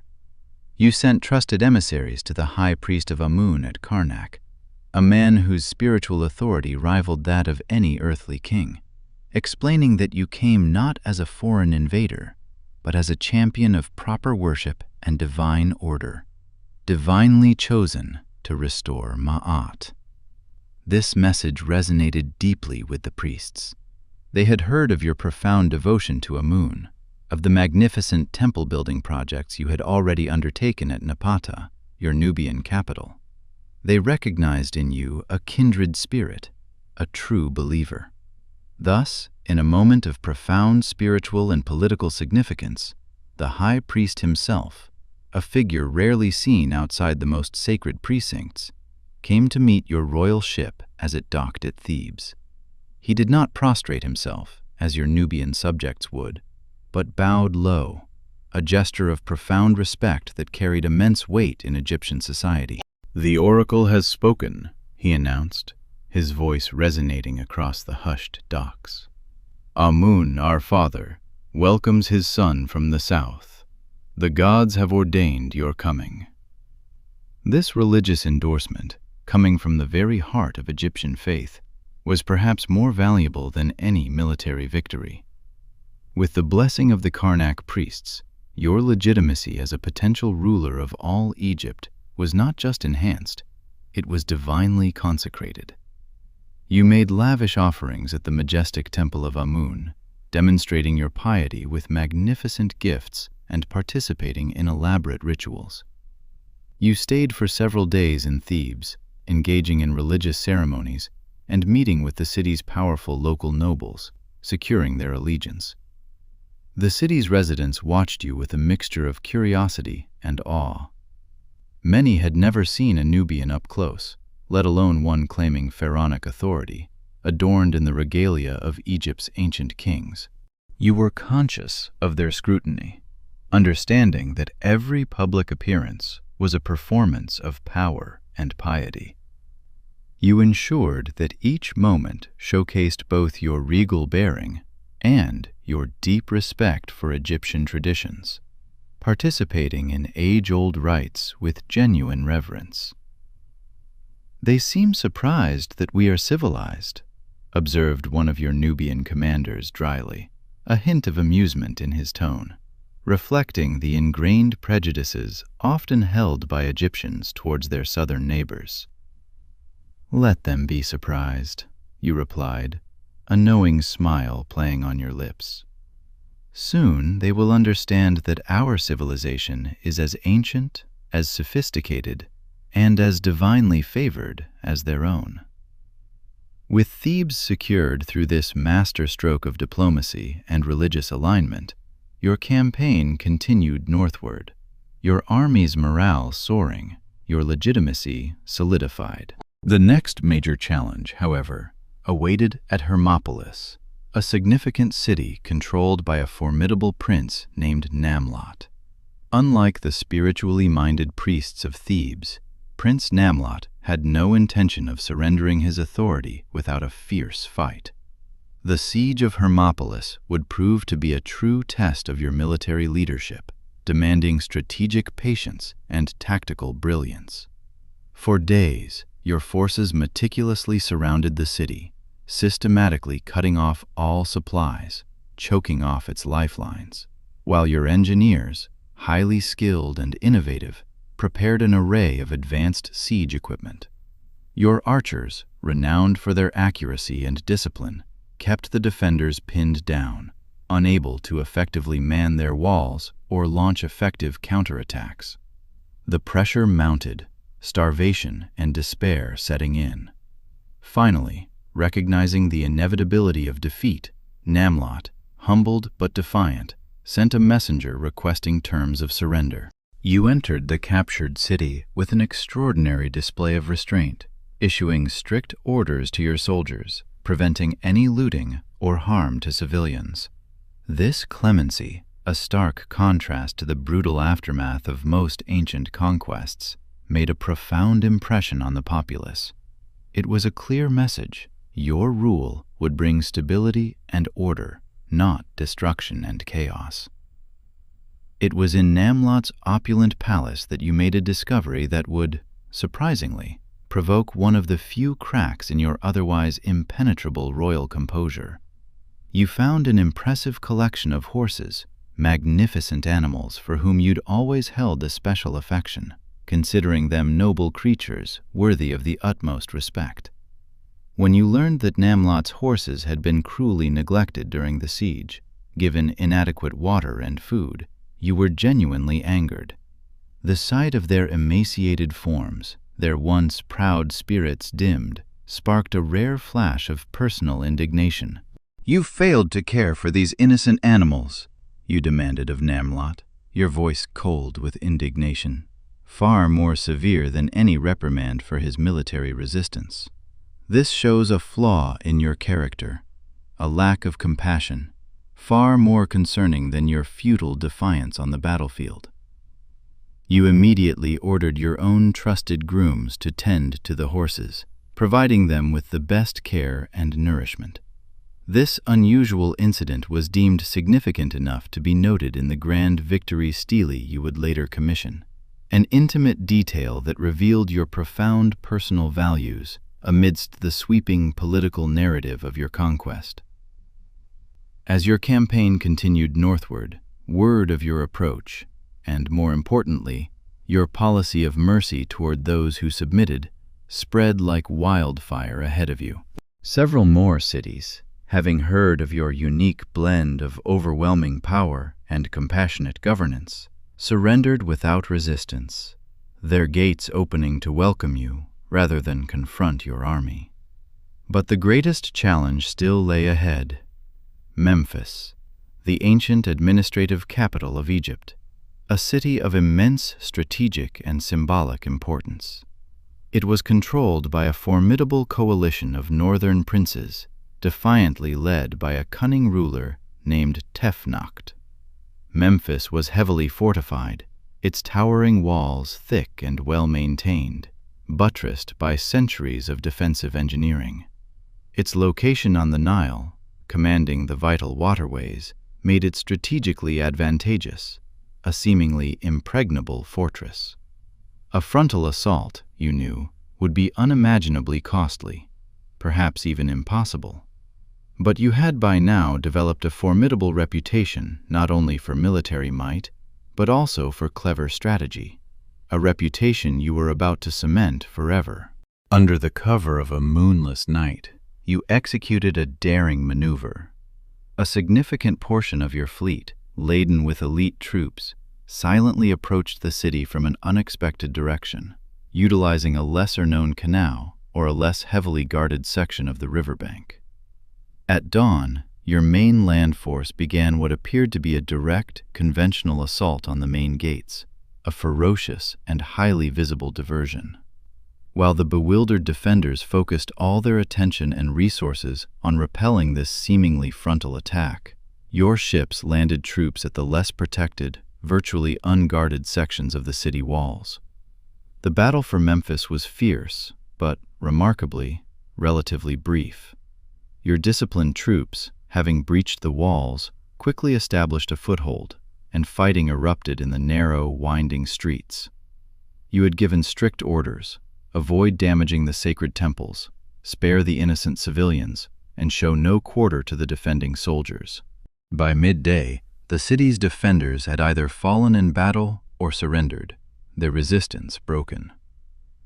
You then made your triumphal entry into one of Egypt's most ancient and revered cities, its inhabitants now looking upon you with a mixture of fear and dawning respect.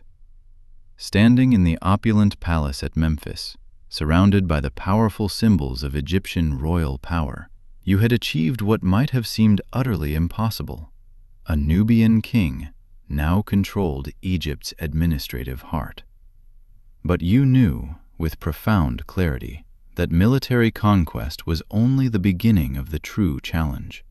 Governing this vast, complex territory and earning the enduring acceptance of its diverse people.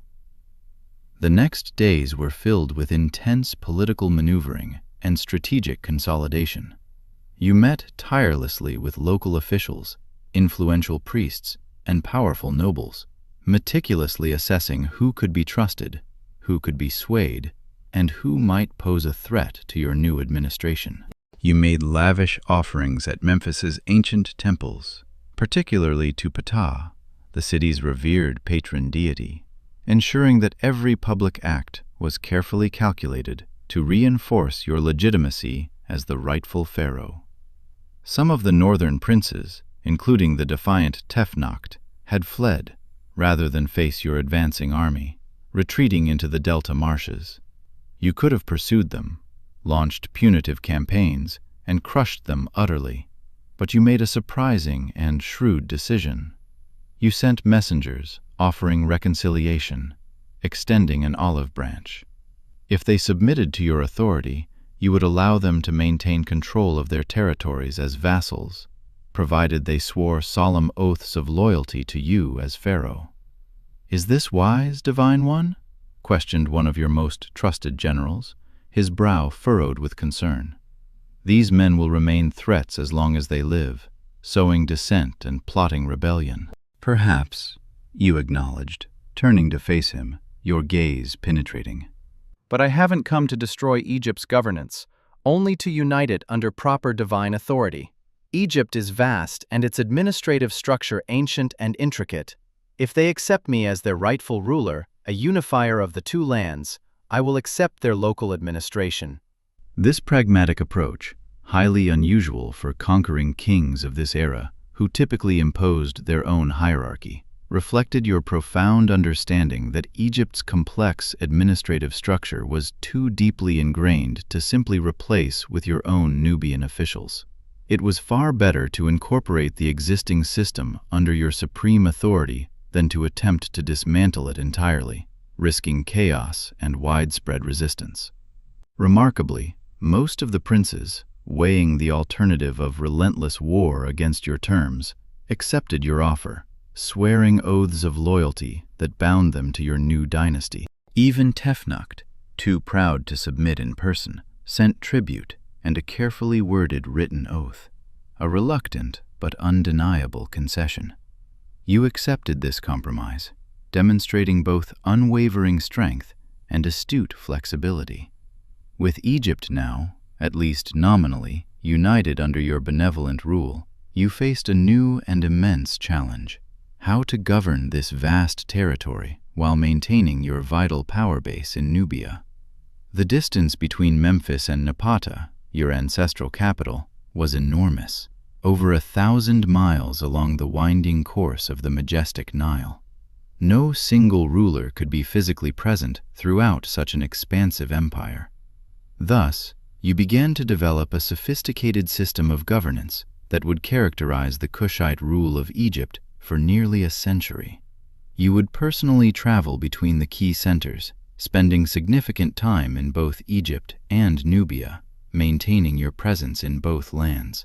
Trusted family members and loyal officials would serve as your powerful representatives in different regions, wielding authority in your name. Crucially, Egyptian administrative structures would largely remain intact, but they would now answer directly to your supreme authority. In Memphis, as a lasting testament to your accomplishments, you commissioned a magnificent Victory Stele, a towering stone monument meticulously inscribed with the story of your conquest. Written in elegant hieroglyphics, it detailed your campaign, emphasized your profound piety toward Amun and the other gods, and unequivocally established your legitimacy as pharaoh of both Upper and Lower Egypt. This Victory Stele of Pi, as historians would later call it, became one of the most important historical documents of your glorious reign, providing an unparalleled insight into your motives and strategies. With the political situation in Egypt stabilized, you made a decision that surprised many of your commanders, who fully expected you to establish your permanent court in the wealthy new territories. Rather than remaining in Egypt to solidify your personal rule in its traditional capital, you announced your firm intention to return to Napata, your original, beloved capital in Nubia. "The conquest is complete," you explained to your astonished generals. "But our homeland, the heart of Kush, requires the pharaoh's presence. My nephew, Shabaka, a man of proven loyalty and competence, will remain in Memphis as my trusted representative." This decision revealed much about your unique conception of kingship. Unlike many conquerors who abandon their origins to embrace the wealth and prestige of their newly acquired territories, you maintained a deep, abiding connection to your Nubian homeland. Your identity remained firmly rooted in Kush, even as you gracefully assumed the additional, sacred mantle of Egyptian pharaoh. Before departing for your southern journey, you undertook a pilgrimage to the ancient pyramid complexes at Giza and Saqqara. Standing in the awe-inspiring shadow of these monumental structures, marvels of engineering and devotion built nearly 2,000 years before your time, you were deeply moved by their grandeur and profound spiritual significance. These visits, a spiritual communion with the architects of Egypt's past, would profoundly influence your later decision to revive pyramid building for royal burials, a practice Egyptians had sadly abandoned centuries ago, but which would become a distinctive hallmark of your dynasty, marrying Kushite and ancient Egyptian traditions. The journey back to Napata was long but triumphant. At every major city along the Nile, from Thebes to Elephantine and beyond, you were greeted with rapturous celebrations. Your conquest, though achieved by foreign hands, had brought an unprecedented period of stability after decades of fragmentation, civil strife, and weak rule. Many ordinary Egyptians, weary of constant conflict and rapacious local princes, genuinely welcomed this new order, regardless of its foreign origin. Upon your glorious return to Napata, you immediately visited the great temple of Amun at the foot of Jebel Barkal, the sacred mountain that had long been the spiritual heart of Kush. There, in an elaborate and deeply moving ceremony, you dedicated the vast spoils of your Egyptian campaign, glittering golden statues, precious jewelry, rare materials, and other priceless valuables taken from the conquered territories. This public act reinforced your image as a pious king who shared his success with the gods, ensuring their continued favor and blessing. In the following years, you embarked on an ambitious building program that spanned both Egypt and Nubia. Temples were meticulously restored, magnificently expanded, and newly built across the length and breadth of your empire. Palaces and administrative buildings, symbols of your authority, rose in key cities. This construction served multiple vital purposes. It honored the gods, ensuring divine favor. It provided employment for thousands of skilled craftsmen and laborers, fostering economic prosperity, and it created visible, undeniable symbols of your dynasty's enduring power and legitimacy. Particularly significant was your work at the Temple of Amun at Jebel Barkal. You expanded this already impressive complex, adding new sanctuaries, colossal statues, and monumental gateways, integrating Egyptian architectural styles with distinctive Kushite elements. The temple became the undisputed spiritual heart of your unified kingdom, a sacred site that beautifully blended Egyptian religious traditions with Nubian identity, creating a truly unique cultural synthesis. You also introduced an architectural innovation that would become one of the most recognizable features of your dynasty: royal pyramids. Though smaller and steeper-sided than the colossal Great Pyramids of Giza, these striking structures, built at El Karu near Napata, created an unmistakable visual link between your thriving Kushite kingdom and the grandeur of ancient Egyptian traditions, signifying a rebirth of pharaonic glory. Life as a ruler of two lands presented constant, multifaceted challenges. You had to meticulously respect and uphold the distinct cultural traditions of both Egypt and Nubia, all while fostering a powerful sense of unity and shared destiny within your vast empire. You had to maintain impeccable religious legitimacy in both contexts, satisfying the expectations of both Egyptian and Nubian priesthoods. And you had to constantly guard against potential rebellions from recalcitrant nobles or external threats from aggressive neighboring powers. Your days followed a pattern of relentless duty and profound responsibility. Dawn began with meticulous purification rituals and heartfelt prayers to Amun and other deities, seeking divine guidance for the day ahead. This was followed by intensive meetings with officials from various regions of your sprawling empire, reviewing detailed reports on agricultural production, tax collection, military readiness, and foreign relations.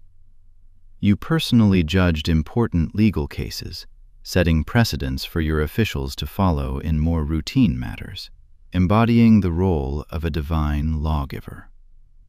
Religious ceremonies occupied a significant portion of your time. As a divine king, a living god, you were obliged to maintain proper relationships with the gods through regular, lavish offerings and active participation in countless festivals. The religious calendar was filled with sacred days, each requiring your presence at various temples. Building projects, a passion of yours, also demanded your constant attention. You meticulously reviewed architectural plans, personally visited construction sites, and made crucial decisions about materials, designs, and inscriptions, understanding that these monumental structures would stand for millennia, and thus must perfectly express your royal ideology and profound religious devotion. Despite your conquest of Egypt, you never fully abandoned your cherished Nubian cultural elements. Your royal iconography brilliantly blended Egyptian and Kushite features. You were portrayed wearing the majestic double crown of Egypt, symbolizing your rule over both Upper and Lower Egypt, but often combined with distinctively Nubian royal symbols, such as the double uraeus, a cobra, and a vulture, signifying your dual identity and divine protection. In official contexts, you utilized both Egyptian hieroglyphics, the sacred script of the pharaohs, and Meroitic script, the sophisticated writing system of your Nubian homeland, catering to both populations. This cultural duality extended to your personal life and strategic alliances. Your primary wives came from noble Nubian families, maintaining your deep connection to your homeland's elite and reinforcing traditional power structures within Kush. But you also formed shrewd marriage alliances with powerful Egyptian noble houses, binding them to your dynasty through unbreakable family ties, further consolidating your rule. Your children received a comprehensive education in both cultures. They learned the intricate Egyptian religious texts, administrative systems, and court protocols, but also maintained Nubian traditions, language, and spiritual practices. This bicultural upbringing meticulously prepared them to rule an empire spanning diverse peoples and regions, ensuring the continuity of your unique dynasty. Years passed, and you began to feel the inevitable weight of age and the immense responsibility you carried. You had achieved what once seemed impossible, establishing a powerful Nubian dynasty that ruled Egypt, not through brute force alone, but with profound religious legitimacy and unparalleled administrative skill. You had been accepted as a true pharaoh, your name proudly included in official Egyptian king lists alongside the native rulers of Egypt's glorious past. As you approached the end of your extraordinary reign, you made careful, meticulous preparations for succession. Your nephew, Shabaka, who had proven himself invaluable as your loyal representative in Memphis, was positioned to take the throne after you, groomed to inherit the double crown. The transition, you knew, had to be smooth and seamless to maintain the stability and unity you had worked so tirelessly to establish. In your final years, you commissioned your magnificent tomb, a pyramid at El Karu that would house your mummified remains, along with an array of treasures to sustain you in the afterlife. The burial chamber was richly decorated with vibrant scenes showing you in the company of the gods, particularly Amun-Ra, to whom you had demonstrated such unwavering devotion throughout your life. When death finally came, you faced it with the same dignity and serenity that had characterized your entire reign.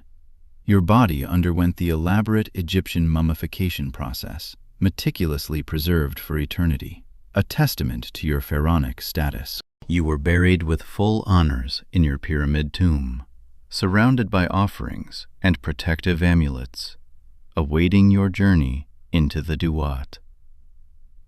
Your legacy was secure, carved into stone and woven into the fabric of history. You had founded a dynasty that would rule Egypt for nearly a century, bringing a period of unprecedented stability, profound religious revival, and remarkable cultural flourishing. Future generations would know you as Pi, or Pianki, the first of the Black Pharaohs, the Nubian king who conquered Egypt and ruled it with unparalleled wisdom, piety, and strategic brilliance. And though the pharaoh's death marked an ending, it also heralded a beginning, the continuation of the remarkable Kushite 25th dynasty, whose story was far from complete. For now, your chosen successor, Shabaka, assumed the double crown, facing the same immense challenges you once did. Balancing two distinct cultures, maintaining divine legitimacy, and protecting a vast empire against both internal division and formidable external threats. Imagine now that you are Shabaka, nephew of the great Pi, and the new pharaoh of the 25th dynasty. The weight of the double crown, a symbol of immense power and profound responsibility, sits heavily upon your head as you contemplate the vast empire you've inherited, stretching from deep in Nubia all the way to the glistening Mediterranean Sea. Your uncle Pi conquered Egypt, uniting its disparate lands. Your task, perhaps even more challenging, is to solidify Nubian rule and make it accepted as truly legitimate by both the proud Egyptians and your loyal homeland Nubians. The morning sun streams through the towering columns of your palace in Memphis, casting long shadows across the polished floors. Unlike your uncle Pi, who returned to Napata after his conquest, you've chosen to make your primary residence here in Egypt's traditional administrative capital. It's a strategic decision, born of deep understanding. To rule Egypt effectively, you must be present, visible, and deeply immersed in its heart. Your morning rituals begin, similar in their reverence to those your uncle experienced, but with subtle differences, reflecting your own unique religious emphasis. You are known for your particular devotion to ancient traditions, seeing yourself not just as a pharaoh, but as a restorer of Egypt's classical religious practices, a guardian of its sacred past. This profound reverence for tradition will become one of the defining characteristics of your illustrious reign, as your attendants meticulously dress you in the resplendent regalia of a pharaoh, the pleated kilt, the ceremonial beard, the Nemi's headdress crowned with a uraeus. You mentally prepare for the day's most important event, the solemn unveiling of what future historians will revere as the Shabaka stone, though you know it simply as a sacred text you've commissioned to be preserved for eternity. Is the temple prepared? You ask your chief priest, your voice resonating with quiet authority. Yes, Divine One, he replies with a deep bow, his eyes shining with devotion. The sacred stone has been placed prominently in the temple of Ptah, as you commanded. All is ready for your arrival. This monumental project has been particularly close to your heart. It involved the meticulous preservation of an ancient, profoundly significant religious text that was deteriorating on an old, fragile papyrus, fading into oblivion. You had ordered it to be painstakingly copied and carved into a colossal slab of black basalt, ensuring it would survive, impervious to the ravages of time, for eternity. The text describes the Memphite theology, a profound cosmological account explaining how the god Ptah, the patron deity of Memphis, created the entire world through his divine heart understanding and, tongue speech. It's a profound theological document, unique in its assertion that creation itself originated in Memphis, the very city where you now reign. What you couldn't possibly know in this moment of solemn dedication is that this very stone will indeed survive long after your dynasty falls, long after the glory of ancient Egypt fades. Nearly 2,500 years later, it will be discovered by curious European archaeologists, becoming one of the most important sources for understanding ancient Egyptian religious thought, a timeless testament to your devotion. Your act of preservation, you dimly sense, will prove far more lasting and impactful than the military conquests that brought your family to power. After a light breakfast of freshly baked bread, sweet dates, and watered wine, you proceed to the temple for the dedication ceremony. Your procession through Memphis is an elaborate, awe-inspiring affair. Elite guards, their bronze armor gleaming in the morning sun, clear the way, their rhythmic steps echoing on the paved streets. Musicians play solemn, ancient melodies on flutes and harps, their notes weaving through the air. Priests, robed in white linen, carry sacred emblems and censers, releasing fragrant clouds of incense. The people of Memphis, lining the streets, prostrate themselves as you pass, acknowledging you as a living God walking among them, a tangible link to the divine. The Temple of Ptah is one of Memphis's most ancient and revered sanctuaries, its massive pylons rising majestically against the clear blue sky. Inside, the cool dimness of the inner halls provides a welcome relief from the growing heat of the day. Incense smoke curls gracefully toward the painted ceiling as priests chant ancient prayers in sonorous tones. The monumental stone you've commissioned sits prominently in the main hall, its polished black surface gleaming subtly in the light of oil lamps and the shafts of sunlight filtering from above. The dedication ceremony is lengthy and complex, involving multiple offerings to Ptah and the other gods, intricate rituals, and solemn recitations. You personally read portions of the sacred text aloud, your voice, clear and resonant, echoing through the temple chambers, imbuing the ancient words with new life. By meticulously preserving this ancient wisdom, you are making a powerful, undeniable statement about your reign. You may be Nubian by birth, but you are the true guardian of Egyptian tradition, the rightful inheritor of its sacred legacy. After the ceremony, you return to the palace for the daily business of governance. Your approach to ruling, while deeply rooted in your Uncle Pi's example, differs somewhat. Where Pi was a warrior king, a shrewd conqueror who united the lands through military might and strategic diplomacy, you are more of a scholar king, an intellectual pharaoh, deeply focused on cultural and religious revival. Both approaches, you understand, have their vital place in securing your dynasty's enduring position. Your loyal officials bring detailed reports from throughout the vast realm. Tax collection proceeds effectively, ensuring the wealth needed for your ambitious building projects and to maintain the formidable army that secures your borders.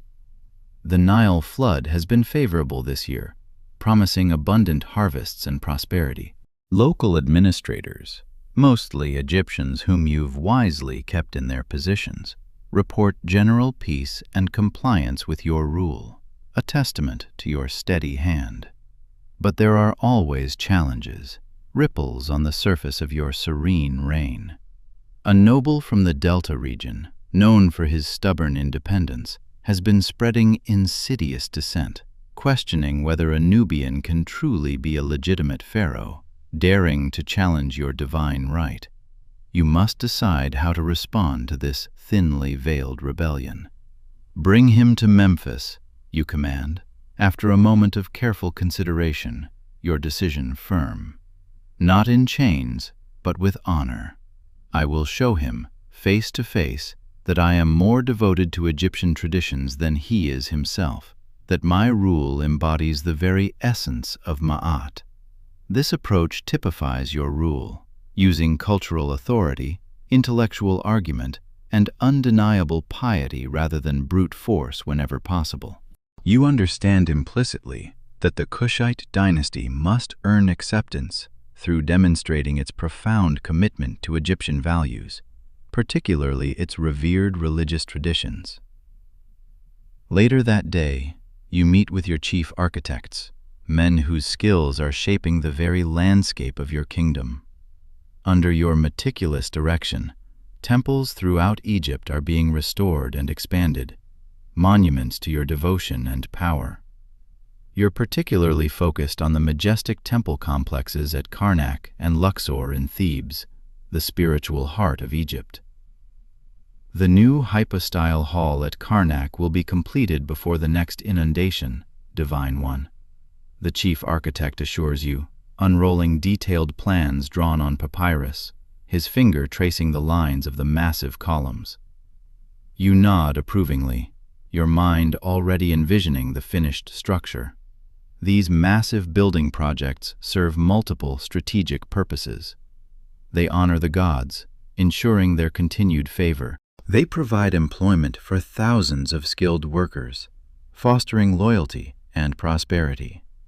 And they create visible, enduring symbols of your dynasty's power and piety, impossible to ignore.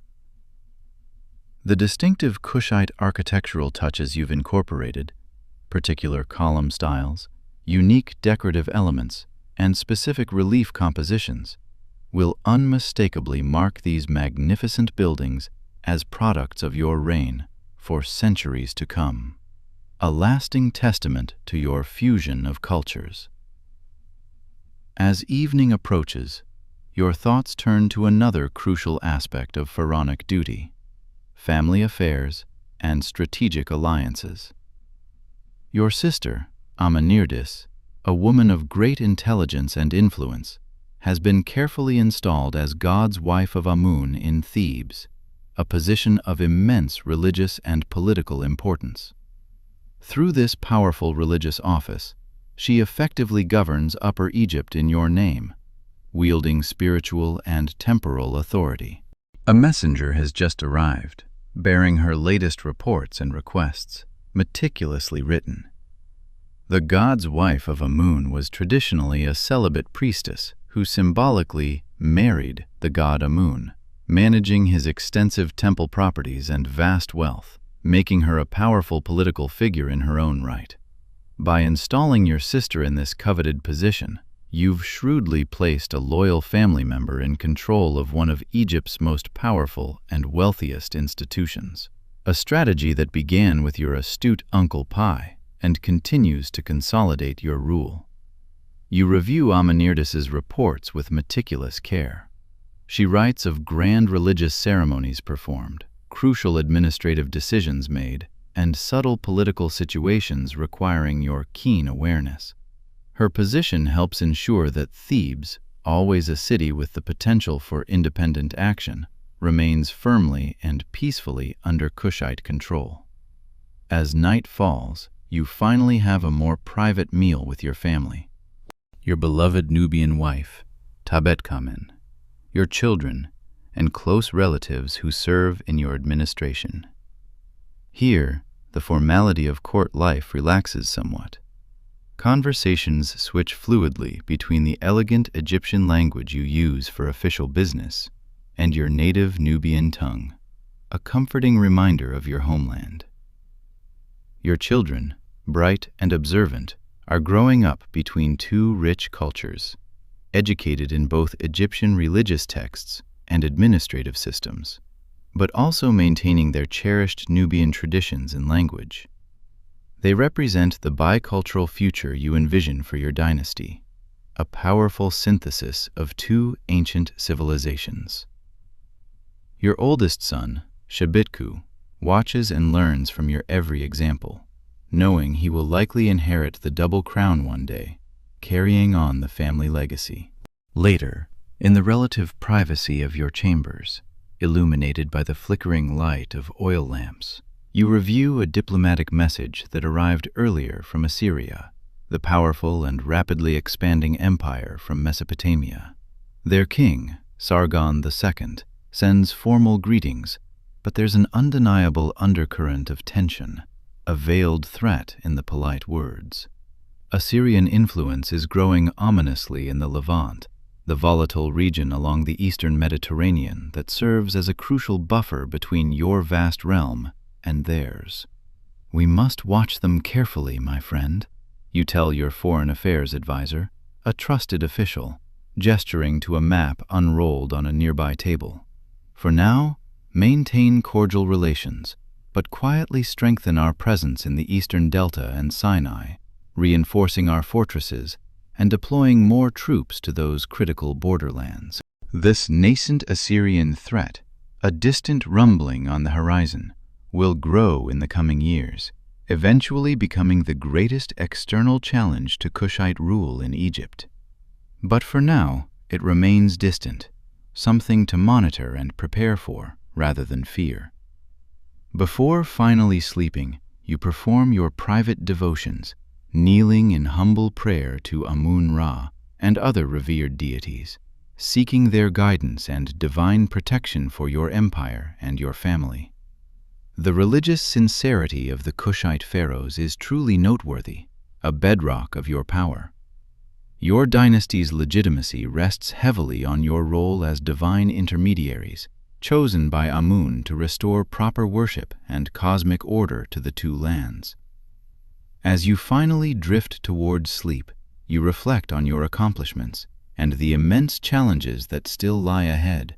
Your reign has brought stability and a profound religious revival to Egypt, cementing the legitimacy of Kushite rule through your unwavering devotion to Egyptian traditions, all while proudly maintaining your distinctive Nubian identity. The remarkable Black Pharaoh dynasty that began with your Uncle Pi continues to flourish and strengthen under your wise guidance.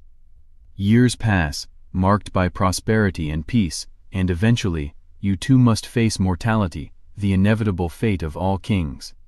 When death comes, you are buried with full Egyptian royal honors in a magnificent pyramid tomb at El Kuru, nestled among your ancestors in your Nubian homeland, continuing the sacred tradition established by Pi.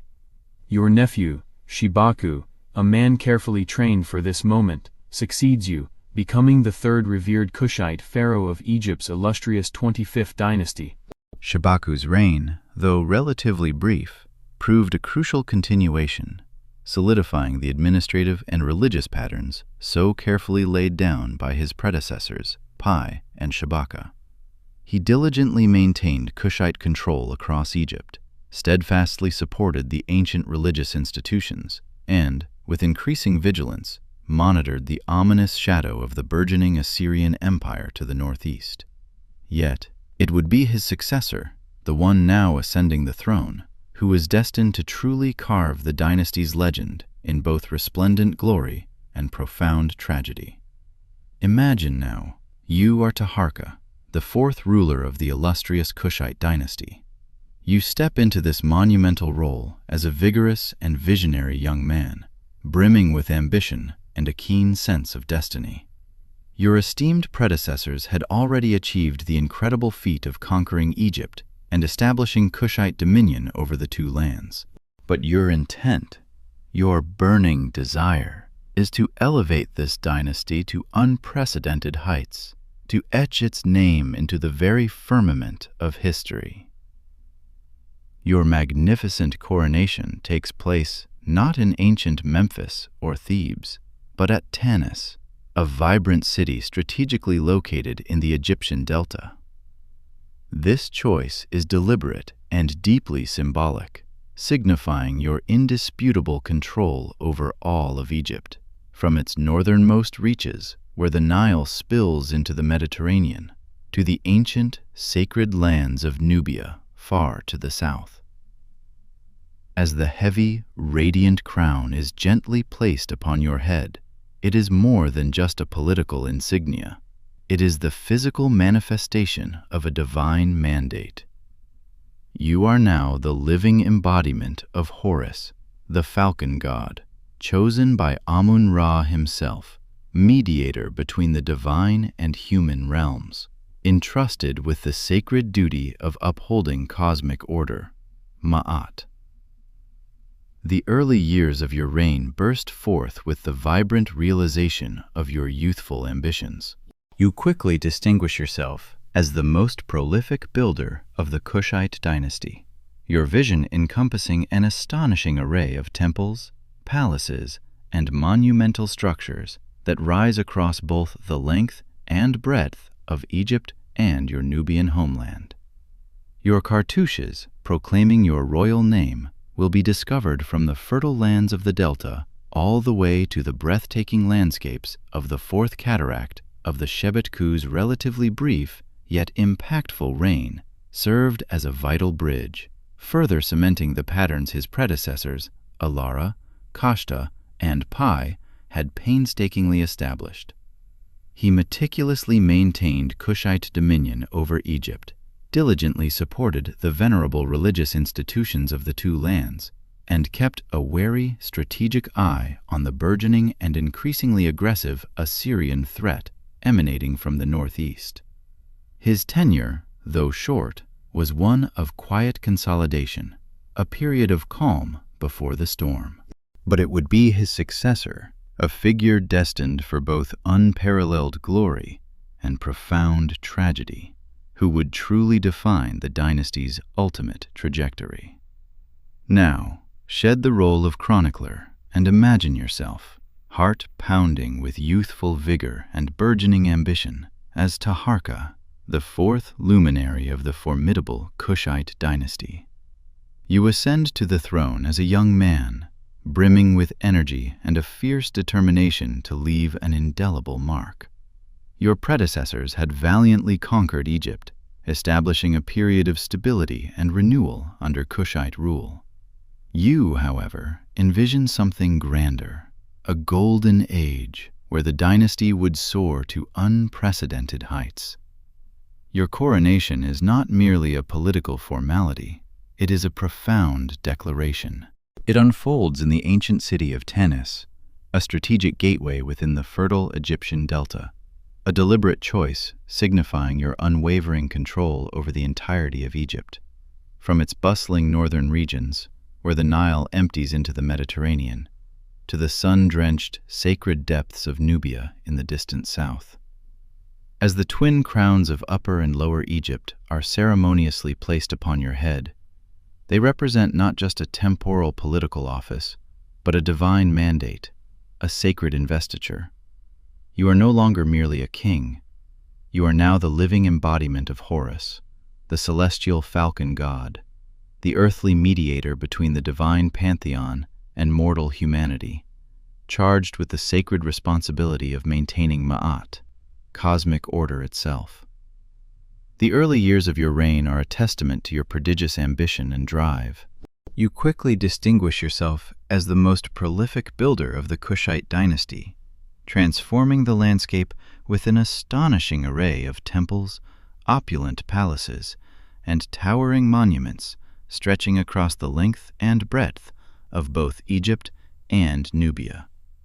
Your royal cartouche, meticulously carved, will be discovered from the fertile delta lands to the rugged terrain of the Fourth Cataract of the Nile, eternally etched onto massive columns and majestic statues destined to stand for millennia.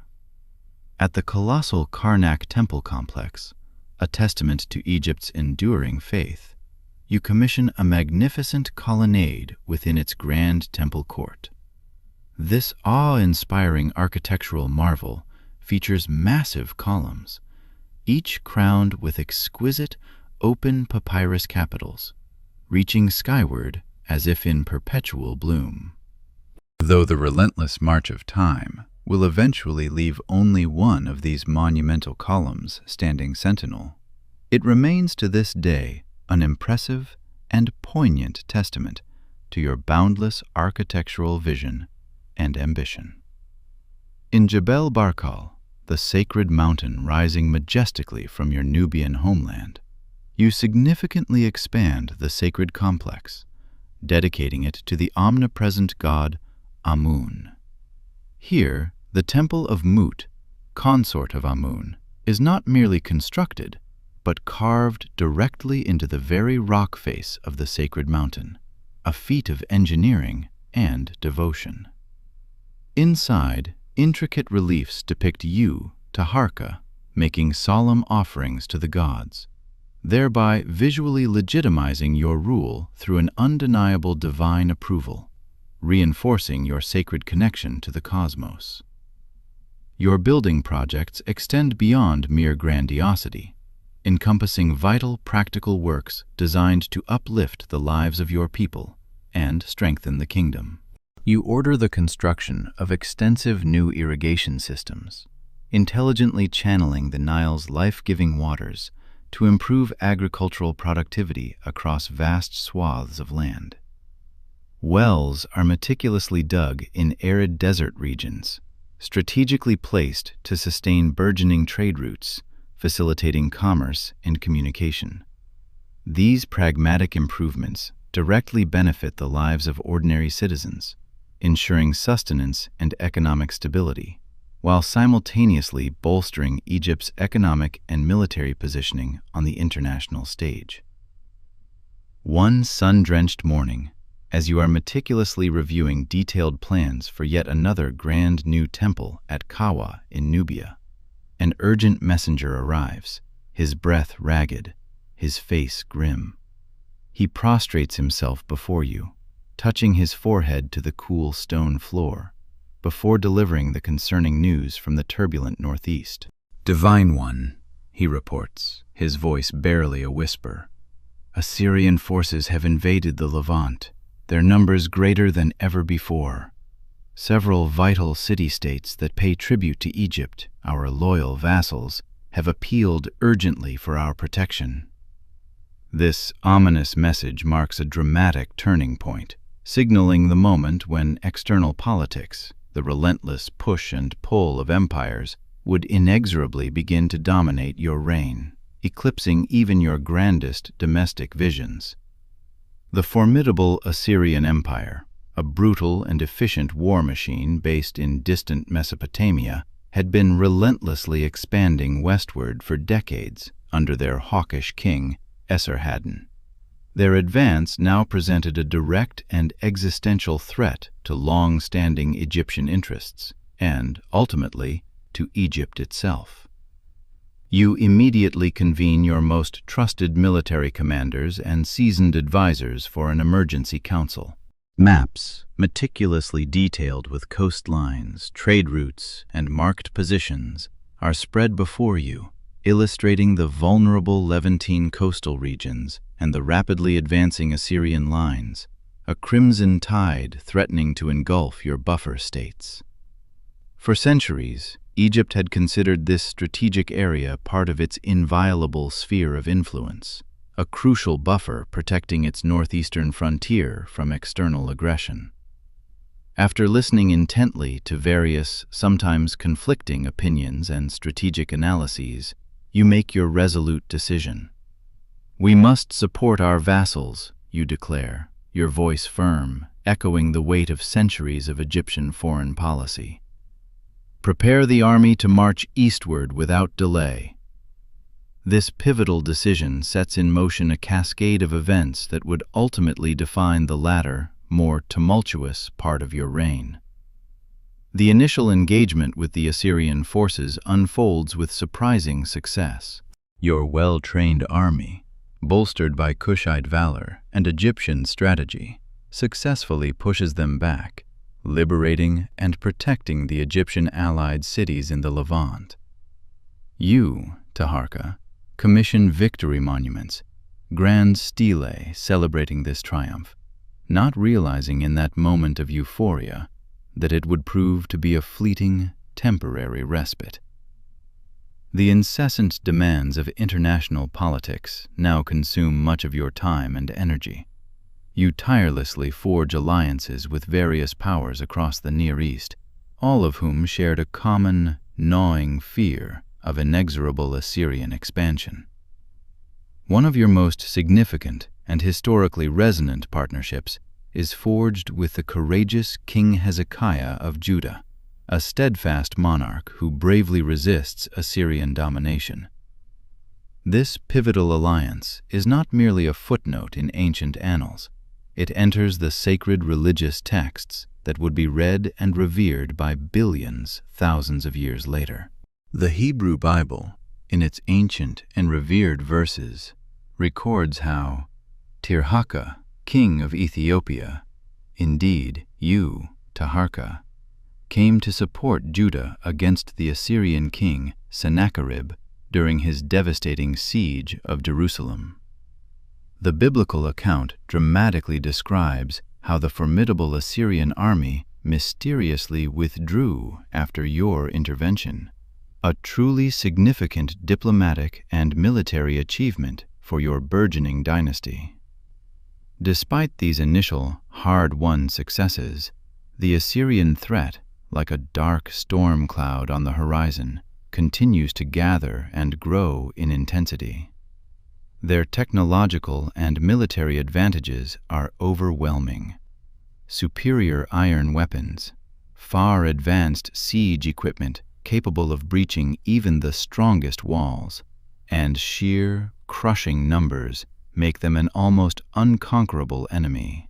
Your venerable kingdoms of Egypt and Kush, though immensely wealthy, culturally sophisticated, and deeply religious, struggle valiantly to match their relentless military innovations and brutal efficiency. Then, in 671 BCE, disaster, stark and undeniable, strikes with shattering force. Esarhaddon, leading a massive invasion, launches his devastating campaign directly into Egypt itself. Your loyal forces fight with heroic valor, defending their homeland with fierce determination, but they are ultimately overwhelmed by the sheer might and relentless efficiency of the Assyrian war machine. The ancient, storied city of Memphis, a jewel of Lower Egypt, falls to the invaders, and you, Taharka, are forced into a bitter retreat southward, back to the historic sanctuary of Thebes. For the very first time in nearly a century, the Kushite control of Egypt is not merely challenged, but seriously and existentially threatened. The ensuing months are among the most harrowing and challenging of your entire reign. From your temporary refuge in Thebes, a city steeped in the glory of Amun, you tirelessly reorganize your depleted forces and meticulously plan a desperate counterattack. A glimmer of hope appears when news arrives that Esarhaddon, facing pressing matters elsewhere within his vast empire, has withdrawn the bulk of his army from Egypt. You seize this fleeting opportunity with the cunning of a seasoned strategist. A rapid and daring advance northward allows you to recapture Memphis and temporarily restore Kushite control over much of Egypt, a moment of profound relief and fleeting triumph. However, this hard-won victory proves tragically short-lived. In 669 BCE, Esarhaddon, consumed by his ambition, once again marches on Egypt. Though he succumbs to illness and dies during the arduous campaign, his equally determined son, Ashurbanipal, relentlessly continues the invasion. The Assyrian forces, with their renewed vigor and overwhelming numbers, are unstoppable. This time, they push relentlessly beyond Memphis, driving southward, reaching the very gates of Thebes itself. The brutal capture and systematic plundering of Thebes in 663 BCE marks a deeply traumatic and sacrilegious moment in Egyptian history, a wound that would fester for generations. This magnificent religious center, the heart of Amun worship, which had stood inviolate and majestic for centuries, is now ruthlessly laid waste by foreign hands. The Assyrians mercilessly loot its sacred temples and opulent palaces, carrying away countless treasures, including 2 massive obelisks that will be transported all the way to their distant capital of Nineveh, a profound symbol of Egypt's humiliation. You, Taharqa, are left with no choice but to retreat further south, back to the ancestral sanctuary of your Nubian homeland, thereby effectively ending nearly a century of Kushite control over Egypt. After ruling the two lands with dignity and spiritual fervor, the 25th dynasty's dominion over Egypt, regrettably, comes to an end. Yet, even in this crushing defeat, you, Taharqa, maintain your intrinsic royal dignity and profound religious authority within your own kingdom. In Napata, the spiritual capital, and throughout the breadth of Nubia, you are still revered as Pharaoh, still the divine king chosen by the almighty Amun. The final, poignant years of your reign are dedicated to strengthening your beloved Nubian kingdom and meticulously preserving what remains of your dynasty's illustrious legacy. You continue building projects in Nubia, most notably at Nuri, where you establish a magnificent new royal cemetery.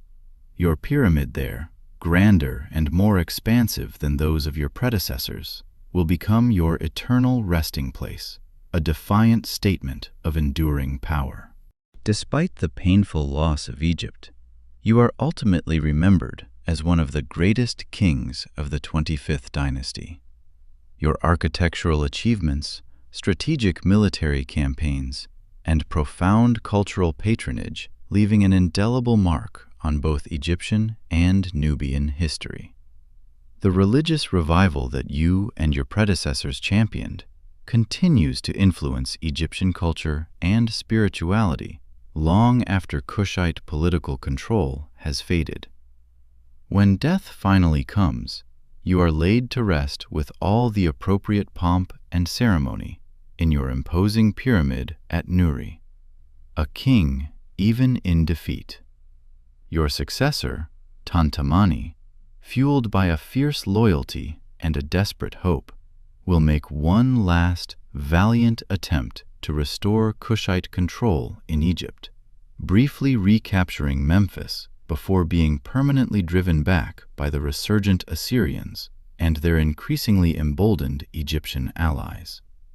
The 25th dynasty's direct rule over Egypt has concluded, but its profound and lasting legacy endures. For nearly a century, these remarkable Nubian kings ruled as pharaohs, bringing a much-needed period of stability, a vibrant religious revival, and an extraordinary cultural flourishing to Egypt.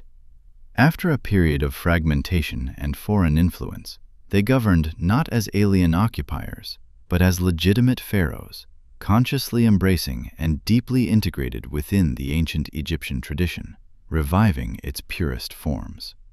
The distinctive artistic style that blossomed during your dynasty, a captivating blend of elegant Egyptian motifs and powerful indigenous Nubian elements, continues to influence creative expression in both regions, a testament to a shared heritage. The sacred religious texts you meticulously preserved, particularly the profound Memphite theology on the Shabaka stone, ensure that ancient wisdom and theological insights survive for future generations, while the pyramids you built in Nubia stand as enduring, majestic monuments to your dynasty's power, cultural sophistication, and spiritual devotion. Perhaps most importantly, your dynasty vividly demonstrates that the complex relationship between Egypt and Nubia was never simply one of Egyptian dominance over a subservient neighbor.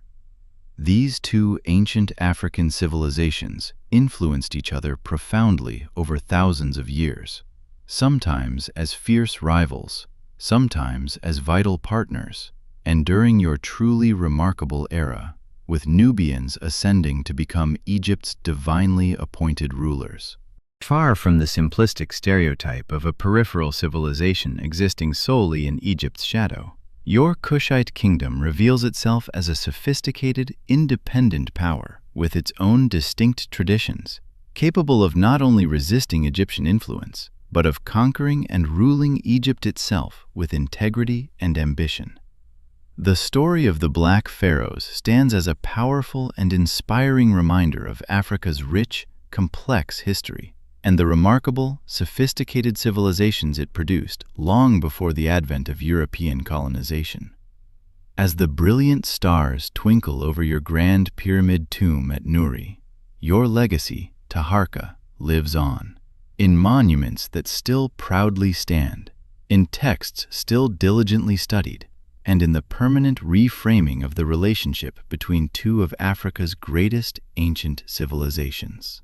Now that we've traversed the grand political narratives, the royal palaces, and the blood-soaked battlefields of the Nubian pharaohs, let us step away from the sweeping sagas of kings and conquests. Let us delve into a more intimate, yet equally vital dimension of history, to discover what life was truly like for the ordinary people living under the transformative rule of the Black Pharaohs. After all, empires are not solely forged from the ambition of kings and the clash of armies. They are built, day by day, on the daily lives, the tireless labors, and the deeply held beliefs of thousands of individuals, whose names rarely, if ever, appear in the august pages of historical records. Imagine you are no longer a pharaoh, weighed down by the burdens of empire, but instead an ordinary resident of the flourishing Kushite kingdom during the zenith of the 25th dynasty. The first rays of the morning sun spill gold across your simple mud brick home in a small, thriving village nestled along the life-giving Nile, somewhere between the dramatic Third and Fourth Cataracts, in what is now northern Sudan. This is the very heartland of Kush, the powerful African kingdom that for a glorious century sent its rulers north to conquer and govern Egypt. Your home is simple, yet ingeniously comfortable, a marvel of ancient vernacular architecture. It is built entirely of sun-dried mud bricks, a material that miraculously keeps the interior surprisingly cool and airy, despite the scorching, relentless heat outside. The walls are thick, offering both insulation and protection, punctuated by small windows strategically placed high up to create a constant, gentle cross-ventilation while minimizing the direct, blinding sunlight. The flat roof, easily accessible by a sturdy wooden ladder, serves as an invaluable outdoor sleeping area during the hottest months, when even the thick mud brick walls cannot prevent the interior from becoming too warm at night. Inside, the floor is packed earth, meticulously swept clean each morning. Reed mats, woven with skill, provide comfortable seating during the day's activities and serve as bedding at night. Large, sturdy storage jars, often beautifully decorated, contain your household's most precious commodity, the grain supply, diligently protected from scurrying mice and persistent insects. Simple clay oil lamps, fueled by local vegetable oils, provide a soft, flickering light after sunset, though most daily activities instinctively follow the natural, unhurried rhythm of daylight. As the first golden shafts of sun filter through your doorway, chasing away the cool night air, you rise to begin your day. If you are a farmer, as the vast majority of people in this agrarian society are, your entire schedule is dictated by the immutable seasons and the capricious moods of the sacred river.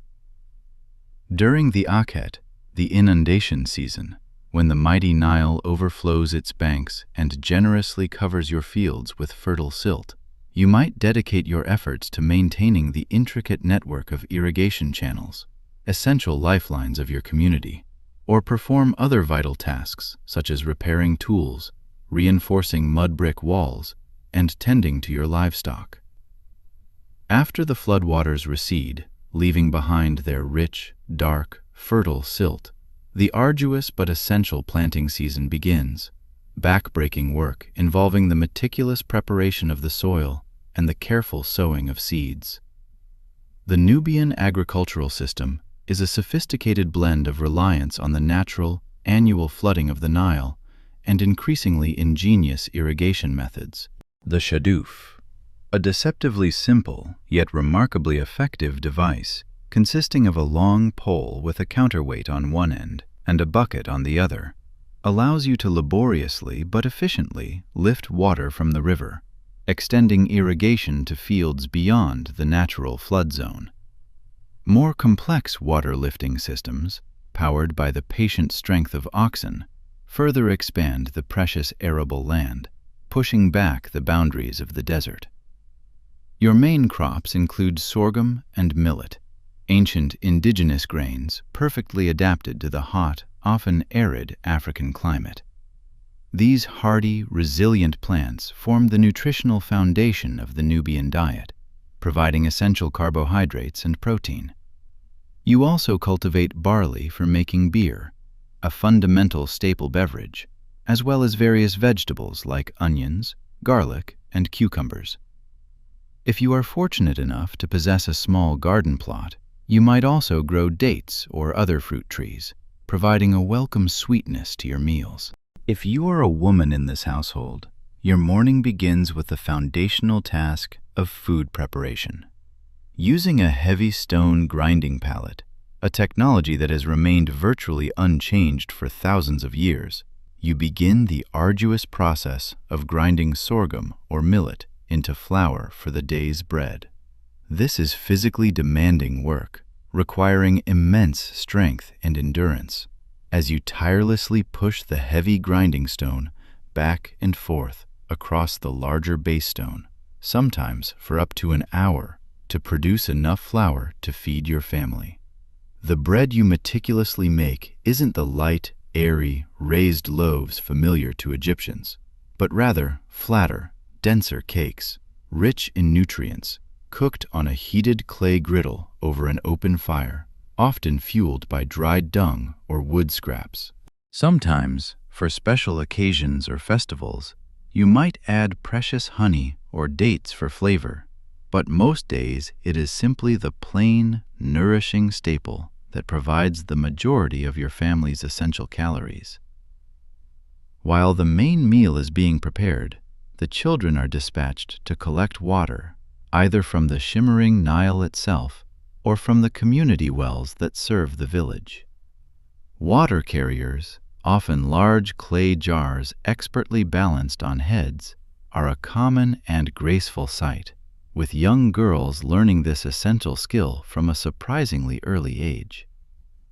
The water not only serves for drinking and cooking, but also for the ritual washing that precedes prayers in this increasingly Amun-focused religious culture, a practice that reflects the piety championed by the Kushite pharaohs. If your family is fortunate enough to own animals, perhaps a few agile goats, a small flock of sheep, or a handful of clucking chickens, they too require tending. Livestock represents tangible wealth and provides a crucial layer of food security in this agricultural society.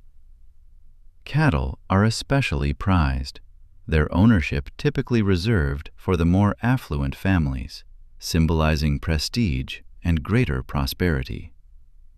For most ordinary households, smaller animals provide occasional meat, milk, and eggs, vital protein supplements to the largely grain-based diet. By mid-morning, the day's heat begins its inexorable build, pushing temperatures towards their peak.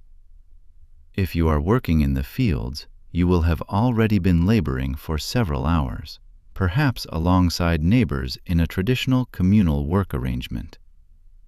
Agricultural labor is often organized collectively, with families helping each other during the critical, intensive periods of planting and harvesting, strengthening community bonds. The social structure of Nubian villages often maintains certain egalitarian principles, fostering cooperation and mutual support, even amidst the highly stratified nature of the broader kingdom. Village elders, revered for their wisdom, make many local decisions through consensus, though all ultimately answer to officials appointed by the pharaoh's distant administration. Land ownership itself follows complex patterns, with some plots held communally by the village, while others are allocated to specific families through generations. If you are not a farmer, you might be engaged in one of the many specialized crafts essential to Nubian society. Pottery production is particularly significant. Nubian ceramics are not just functional items for daily use, but exquisite works of art, often adorned with distinctive decorative patterns that archaeologists can still identify thousands of years later, attesting to their enduring beauty and craftsmanship.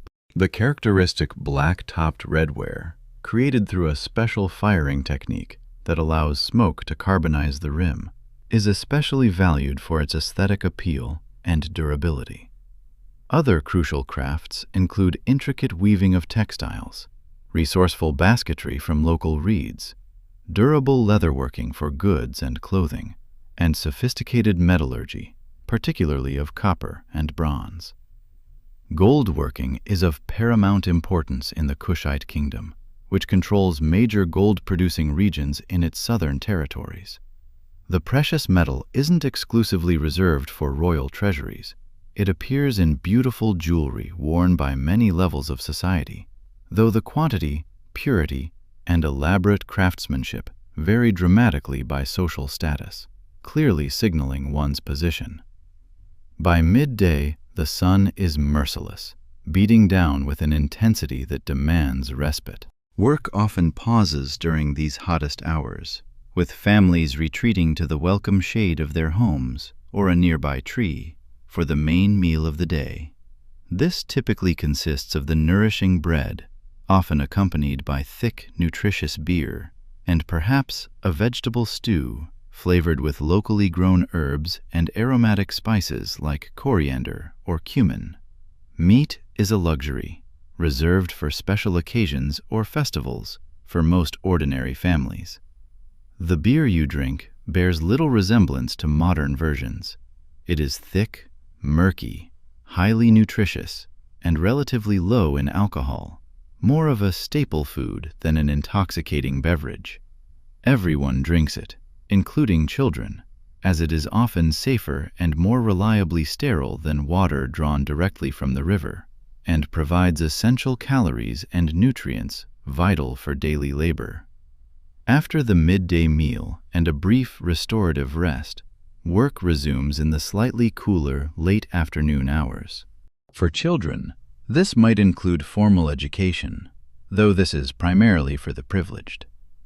If you are from an elite family connected to the temple or administrative systems, your children might learn to read and write. The Kushite elite are literate in both Egyptian hieroglyphics, essential for religious texts and communication with Egypt, and the indigenous Meroitic script, though the latter develops more fully and is more widely used after the 25th Dynasty period. For most children, however, education is intensely practical rather than literary, focused on learning the vital skills they will need as adults by working alongside parents and other experienced adults. Boys typically follow their father's occupations, learning farming, craftsmanship, or trade, while girls learn domestic skills, food preparation, and crafts like weaving from their mothers and other female relatives, ensuring the continuity of household knowledge. As the workday gradually winds down and the long shadows begin to stretch, community life becomes more prominent and vibrant. The village marketplace, a hub of activity, might come alive in the cooler evening hours, with people trading goods, exchanging vital news and gossip, and simply socializing after the day's toil. If you have items to trade, perhaps excess produce from your thriving garden, or beautifully crafted pottery or textiles you have made, you will skillfully barter for things your household needs, be it a new tool, a sack of salt, or a piece of cloth. While most day-to-day exchange happens through this ancient system of barter, the sophisticated Kushite kingdom does employ certain standardized values for larger transactions. Gold rings of specific, precisely measured weight, for example, serve as a recognized form of currency among merchants and for significant tax payments to royal officials, facilitating a more complex economy. Speaking of taxes, The pharaoh's powerful presence is felt even in the most remote villages through the regular collection of a portion of your annual harvest or artisanal production. Royal officials, often aided by scribes, maintain detailed records of what each community owes, with respected local headmen responsible for ensuring proper and timely payment. These taxes are not simply extracted.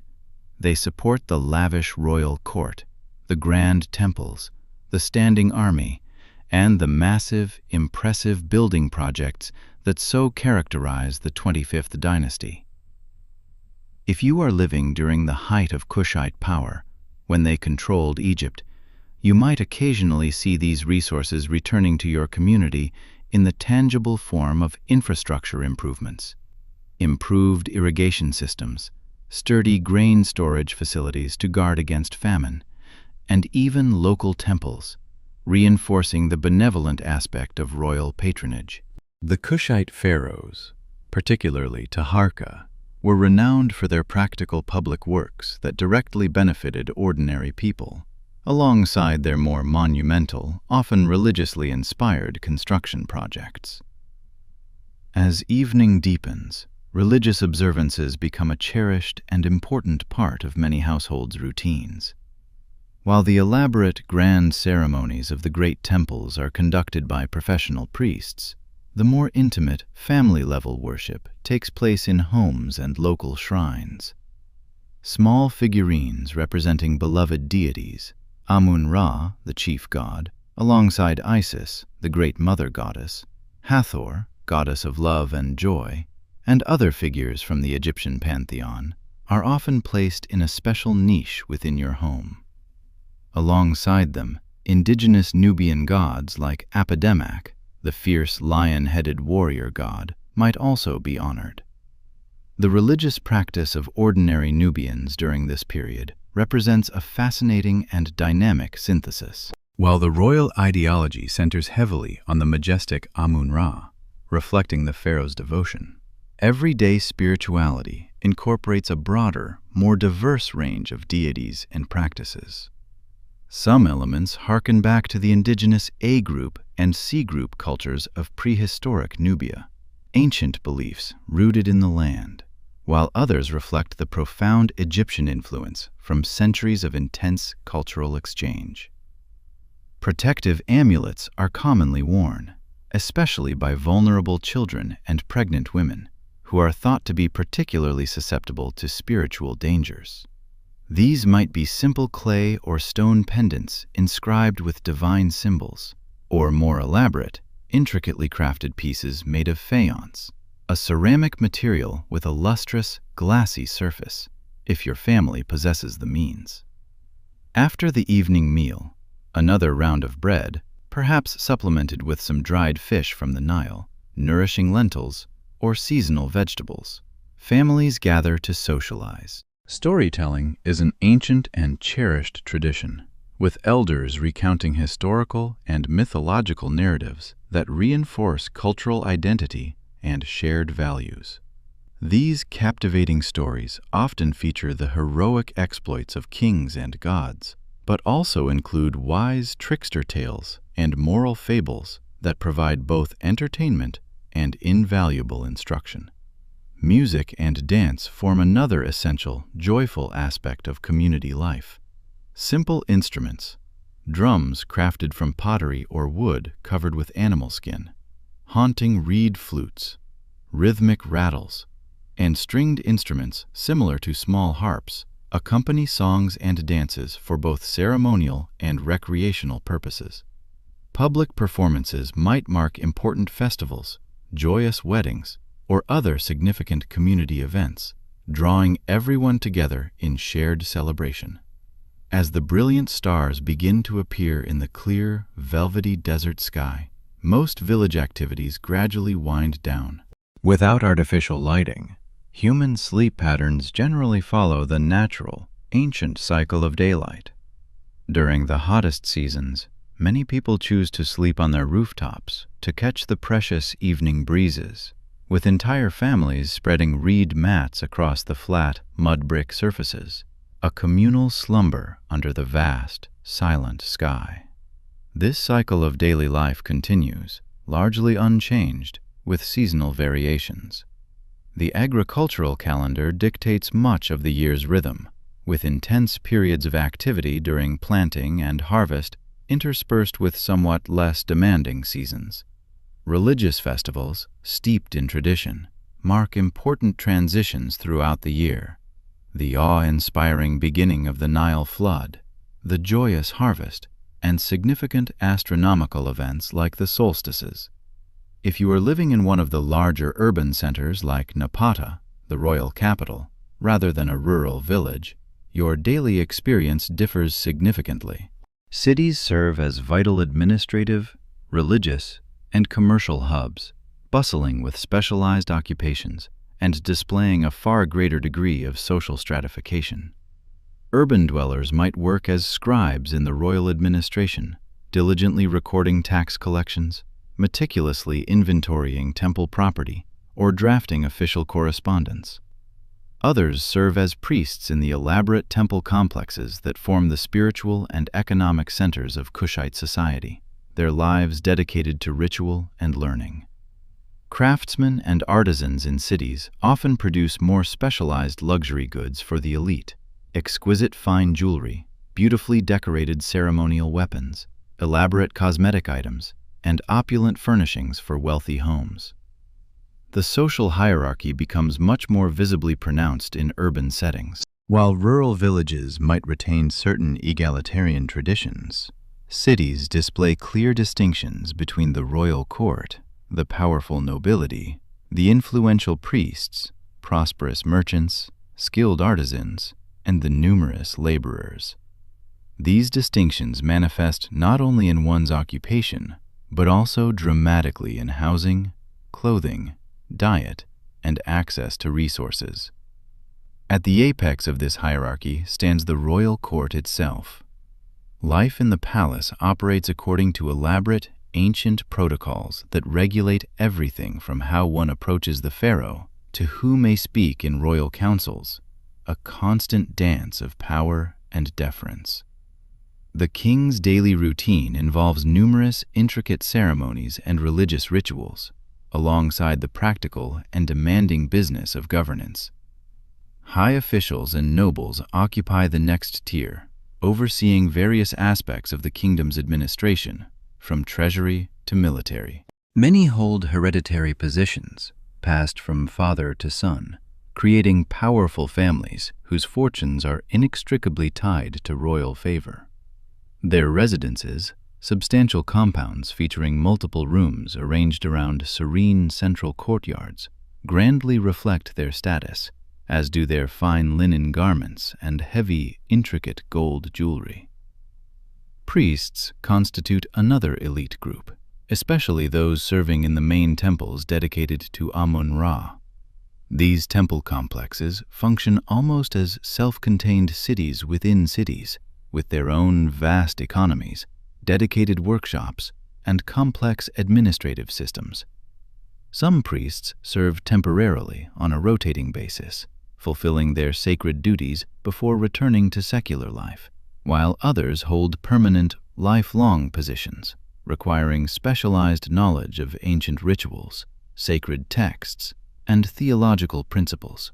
Merchants and skilled artisans form a vital kind of middle class, particularly in cities strategically located along major trade routes. International trade brings a dazzling array of valuable goods from throughout Africa, the Mediterranean, and the Near East. Fragrant incense from distant Punt, modern Somalia, precious timber from Lebanon, gleaming copper from Sinai, and exotic animals and ivory from the heart of Central Africa. Controlling this lucrative trade brings immense wealth and considerable influence to certain families and powerful guilds. For urban laborers, construction workers toiling on monumental projects, porters carrying heavy loads through crowded streets, domestic servants attending to elite households, and countless others providing essential services, life is markedly more challenging and precarious. While not enslaved, though slavery does exist in the Kushite kingdom, primarily for captured prisoners of war and their descendants, their economic security depends entirely on continued employment, making them vulnerable to illness, injury, or economic downturns. Housing starkly reflects these social distinctions. Elite residences feature multiple rooms, often arranged around spacious courtyards, with plastered and painted walls, intricate decorative elements, and separate spaces designated for different functions, signifying privacy and luxury. Middle-class homes are smaller, but still thoughtfully subdivided for specialized uses, reflecting a degree of comfort. The urban poor, however, might occupy single-room dwellings in densely packed neighborhoods, sometimes with extended families sharing limited space, a testament to resilience amidst hardship. Clothing similarly signals social position and wealth. The elite wear fine, often intricately pleated linen garments, frequently adorned with colorful woven borders. Heavy gold jewelry, including massive collars and bracelets, completes their opulent outfits.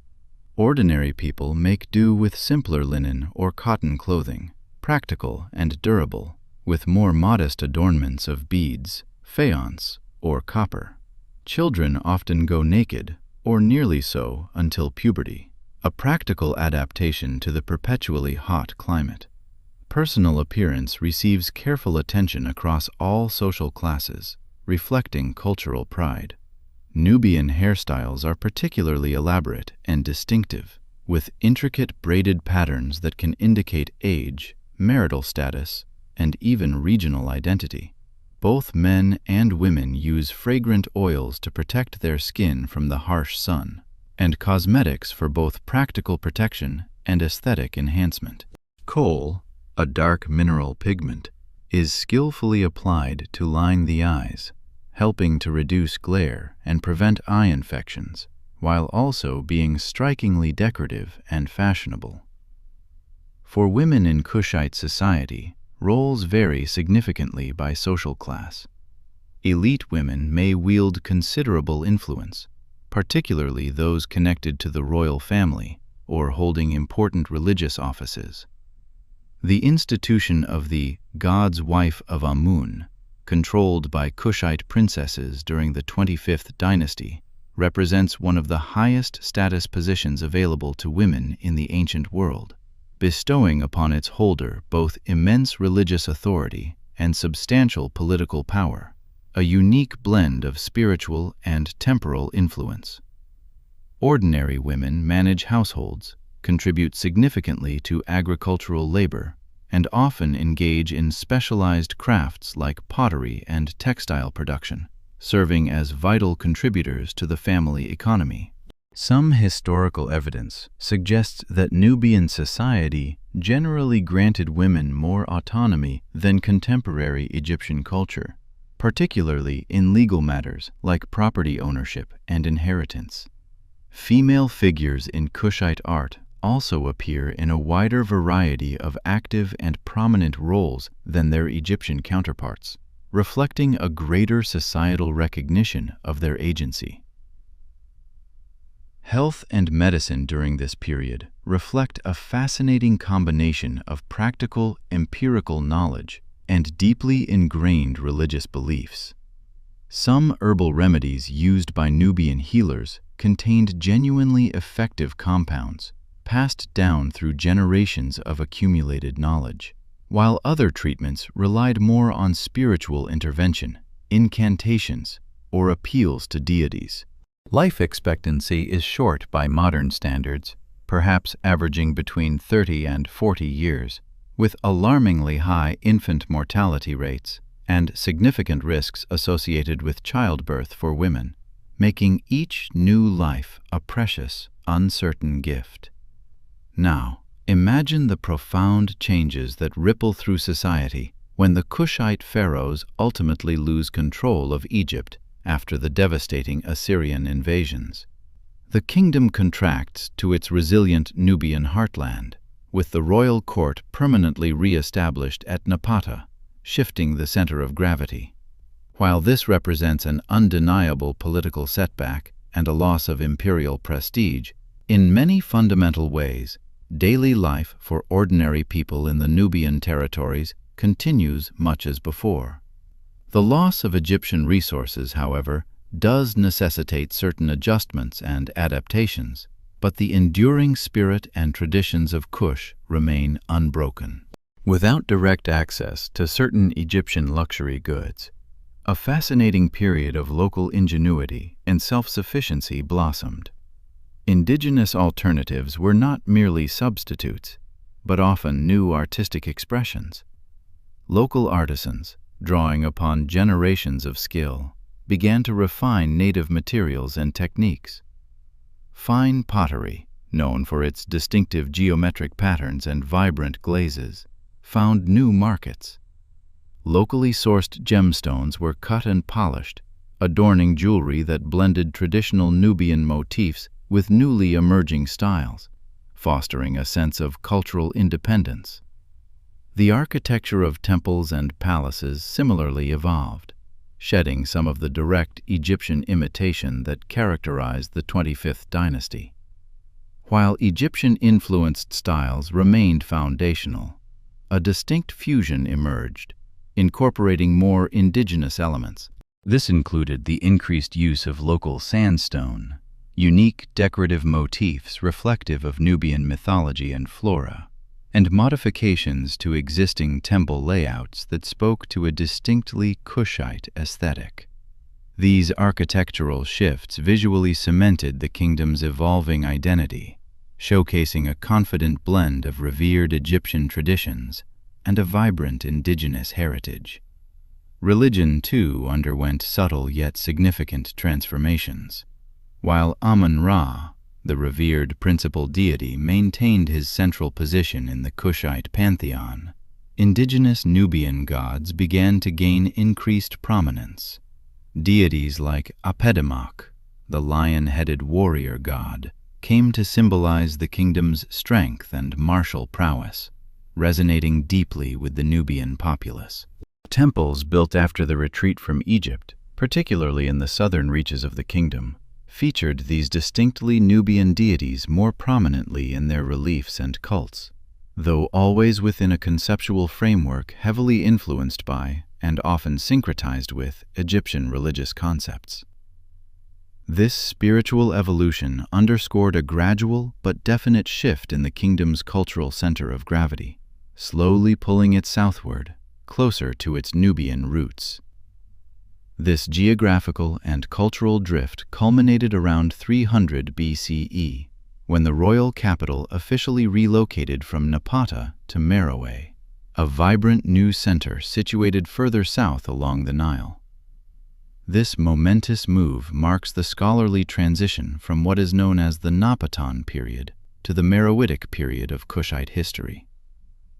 Meroe rapidly developed into a major industrial and economic powerhouse, distinguished primarily as a significant iron-producing center. Countless furnaces, fueled by plentiful local timber, processed ore from nearby sources, transforming the landscape and the kingdom's economic profile. This technological specialization in metallurgy provided unprecedented economic strength, enabling the kingdom to maintain its independence and even prosper for centuries, despite the loss of its lucrative Egyptian territories. The distinctive steep-sided Nubian pyramids, a hallmark of Kushite royal burial, continued to be built for rulers and elites, but now at sites near Meroe, such as Bagrawiya, rather than the earlier necropolises of El Kuru or Nuri. The Meroitic period also witnessed the full development of the indigenous Meroitic writing system. While clearly inspired by Egyptian hieroglyphics in its visual form, the Meroitic script was alphabetic and represented the Kushite language, which was entirely different from Egyptian. This linguistic innovation was a profound expression of national identity, allowing for the articulation of a purely Nubian voice. Official inscriptions, from royal decrees to temple dedications, now appeared in both Egyptian hieroglyphics and Meroitic, beautifully reflecting the kingdom's sophisticated dual cultural heritage. Trade routes also underwent a significant reorientation. While connections to the Mediterranean diminished, greater emphasis was placed on vital connections to Central Africa and the burgeoning trade networks of the Red Sea. Despite these shifts, Meroe remained a cosmopolitan hub, with exotic goods flowing through the kingdom, including luxurious items from as far away as India and China, arriving via Red Sea ports and overland routes, testament to its continued economic vitality. Throughout these sweeping transitions, certain distinctive and foundational aspects of Kushite culture persisted, acting as anchors of identity. The famous Nubian archers, renowned for their unparalleled skill and accuracy, maintained their formidable reputation, serving as the military backbone of the kingdom and a formidable deterrent to potential invaders. Pottery styles continued to display the characteristic decorative patterns, geometric designs, animal motifs, and intricate naturalistic imagery that unmistakably identified them as distinctly Nubian, a continuous thread of artistic expression. Religious syncretism, the dynamic and often seamless blending of Egyptian and indigenous traditions, remained a defining cultural feature, visible in temple iconography, ritual practices, and the everyday spiritual lives of the people.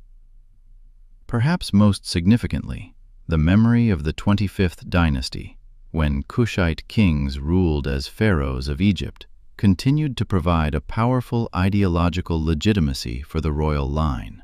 Even centuries after the retreat from Egypt, Kushite rulers, both kings and queens, consistently portrayed themselves with the double crown of Upper and Lower Egypt and other potent symbols of Egyptian kingship.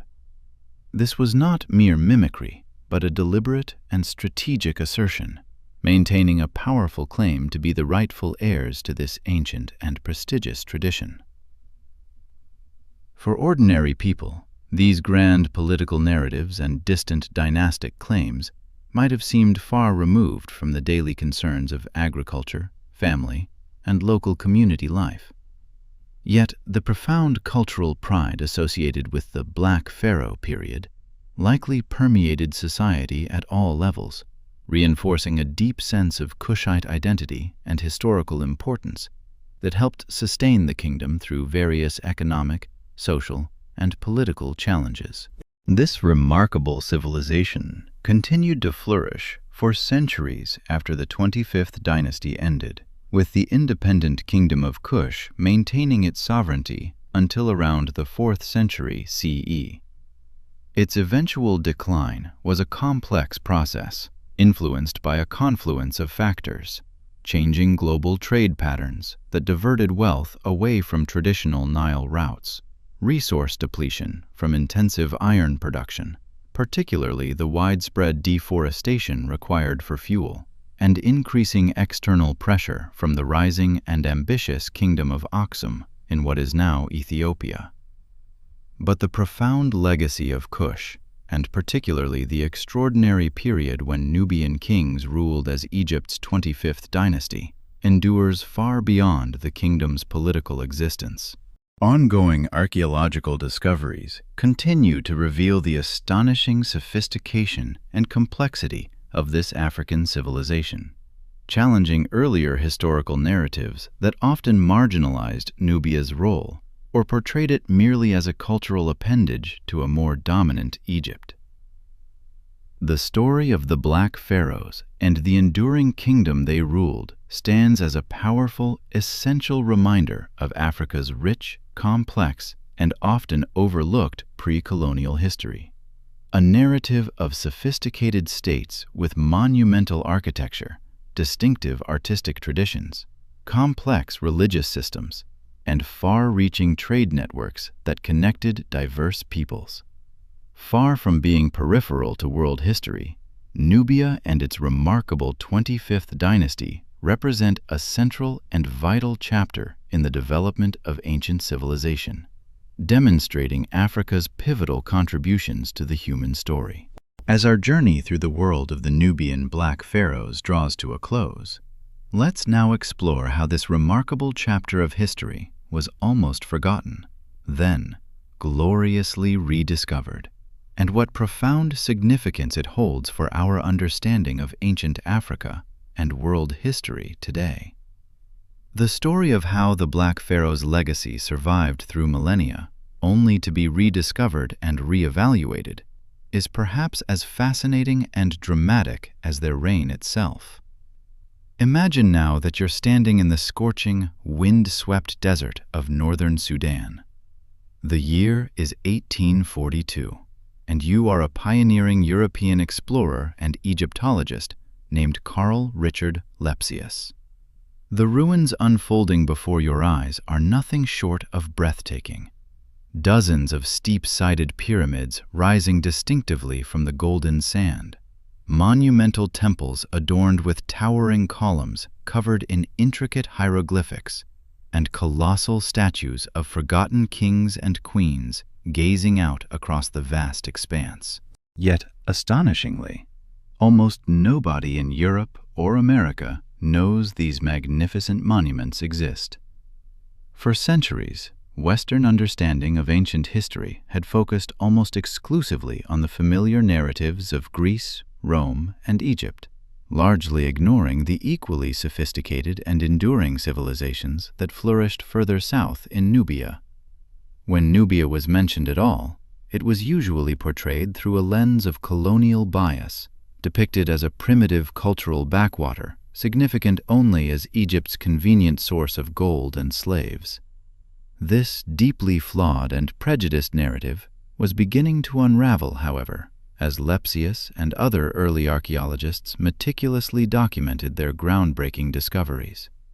The pyramids they found at El Karoo, Nuri, and Meroe were emphatically not poor imitations of Egyptian monuments, as some initially assumed. Instead, they were powerful, original expressions of a distinct and highly sophisticated civilization, with its own unique traditions, architectural innovations, and profound achievements.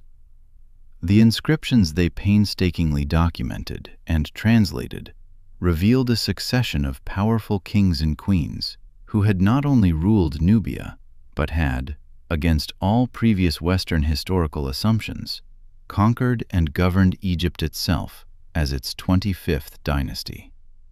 So why had this crucial chapter of history been so thoroughly overlooked and marginalized in Western accounts for so long? Part of the answer lies in ancient politics and deliberate historical revisionism.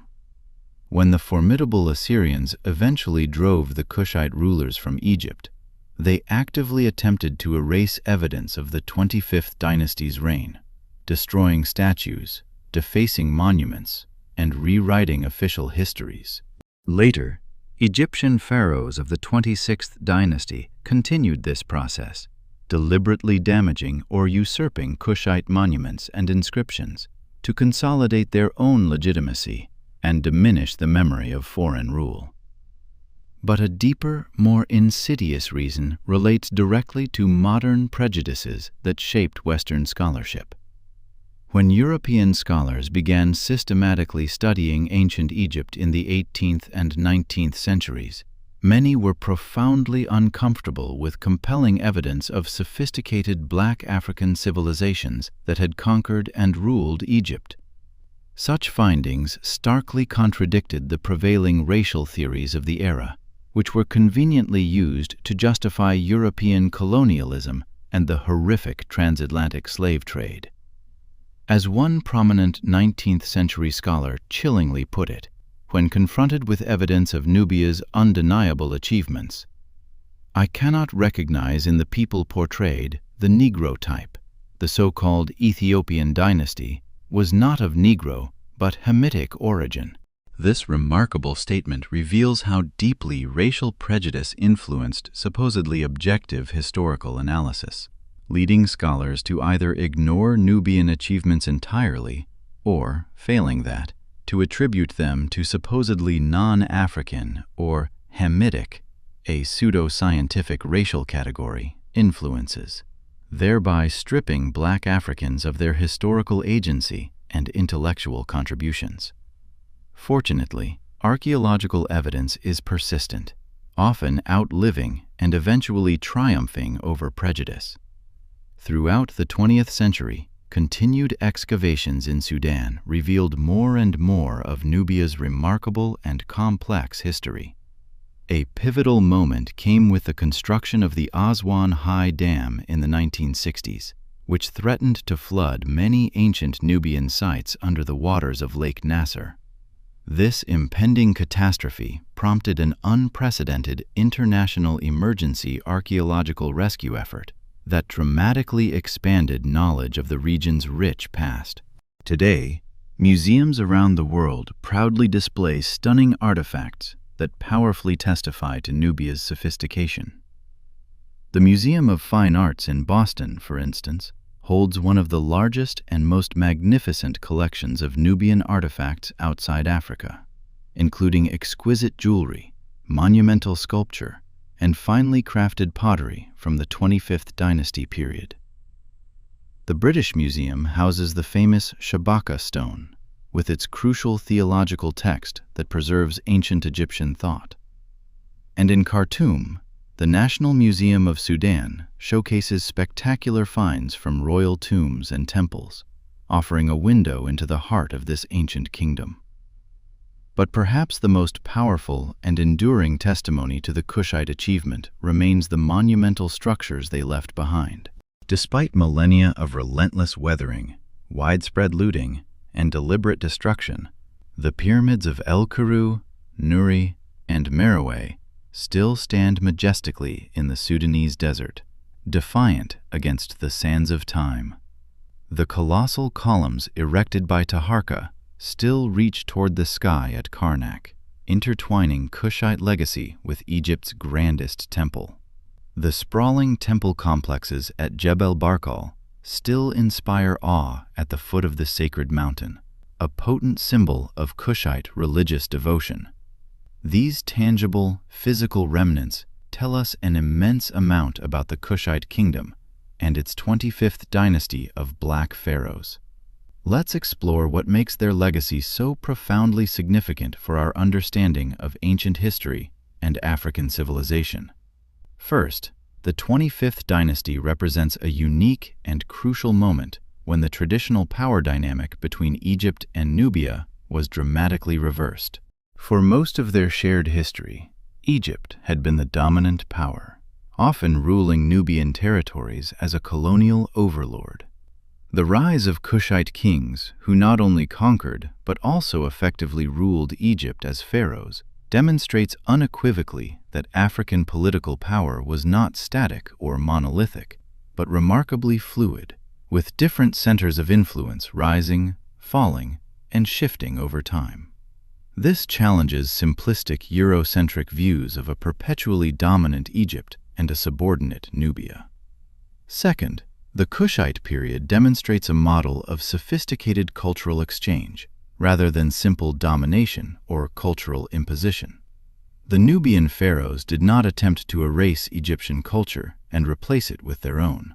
Instead, they shrewdly portrayed themselves as champions and preservers of traditional Egyptian religious practices, undertaking ambitious programs of restoring neglected temples, commissioning new religious structures, and reviving ancient rituals that had fallen into disuse during Egypt's fragmented Third Intermediate period. They judiciously adopted elements of Egyptian royal iconography, from specific crown types to ceremonial regalia, while consistently maintaining distinctive Nubian features in their self-representation. This profound cultural synthesis is particularly evident in their art and architecture. Kushite royal statuary often combines the dignified poses and intricate symbolism of Egyptian craftsmanship with distinctively Nubian physical features, broader faces, fuller lips, and unique crown types like the double uraeus, creating a powerful new aesthetic. Temple architecture incorporated grand Egyptian elements, like massive pylons and majestic hypostyle halls. but with proportions, decorative details, and structural innovations that unmistakably mark them as Kushite creations. The ram-headed sphinxes that line the approaches to Kushite temples, for example, represent Amun, the principal deity central to both Egyptian and Nubian religion. Yet, their stocky proportions, powerful musculature, and distinctive decorative elements are uniquely Nubian, embodying a powerful blend of reverence and innovation. This was not simple imitation, but a sophisticated, creative adaptation, blending revered traditions to forge something entirely new and powerful.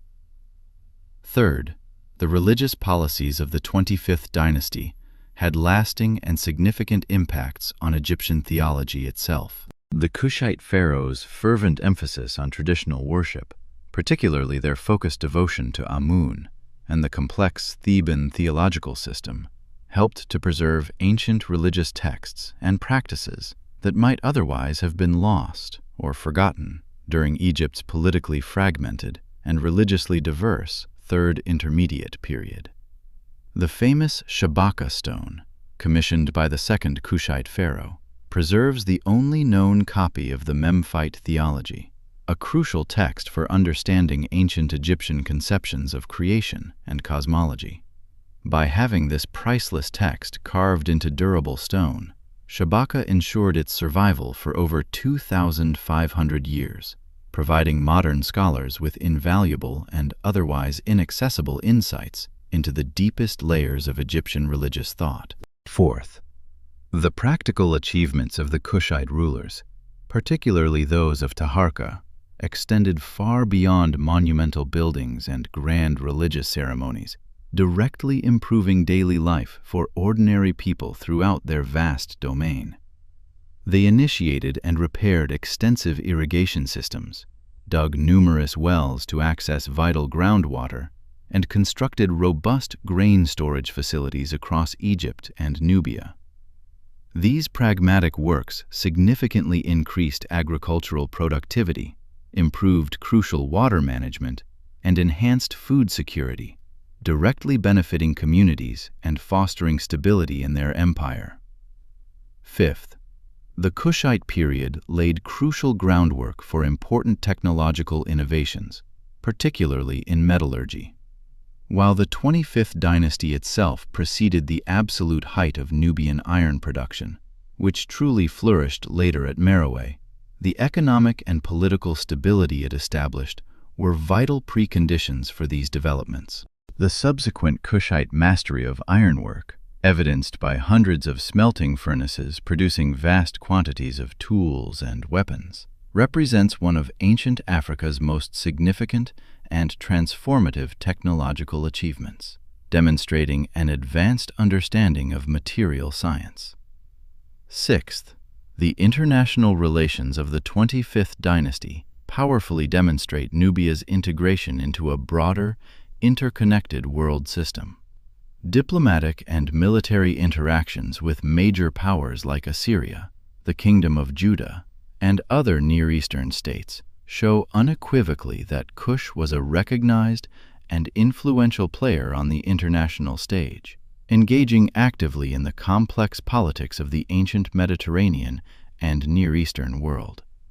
The biblical mention of Tirhaka, king of Ethiopia, Taharqa, coming to Judah's aid against Assyria, 2 Kings 19:9, isn't just a religious reference, but compelling evidence of real political and military alliances that profoundly shaped the history of the entire region. Far from being isolated, Nubia, under the 25th dynasty, was connected to a vast network of trade, diplomacy, and sometimes conflict that spanned from Mesopotamia to the Mediterranean and deep into the heart of Africa. Seventh, and perhaps most fundamentally, the story of the Black Pharaohs forces us to profoundly reconsider traditional, often prejudiced, narratives about ancient Africa.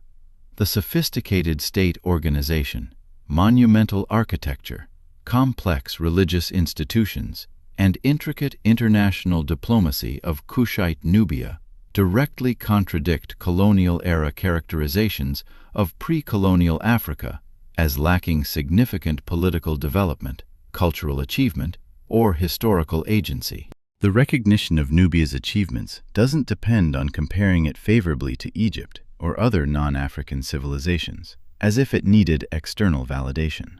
Kush was remarkable on its own terms, with a history spanning over 2,000 years, a longer continuous existence than Rome's mighty empire. Its distinctive artistic traditions, architectural innovations, and technological developments represent major and independent contributions to human cultural heritage.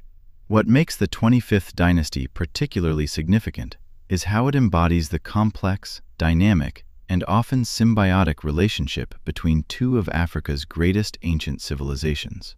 Rather than seeing Egypt and Nubia as entirely separate entities or portraying Nubia as merely peripheral to Egypt, the period of Kushite rule powerfully demonstrates their deep interconnection, mutual influence, and the fluidity of power within the African continent. So what happened to this remarkable kingdom after the dramatic end of the 25th dynasty?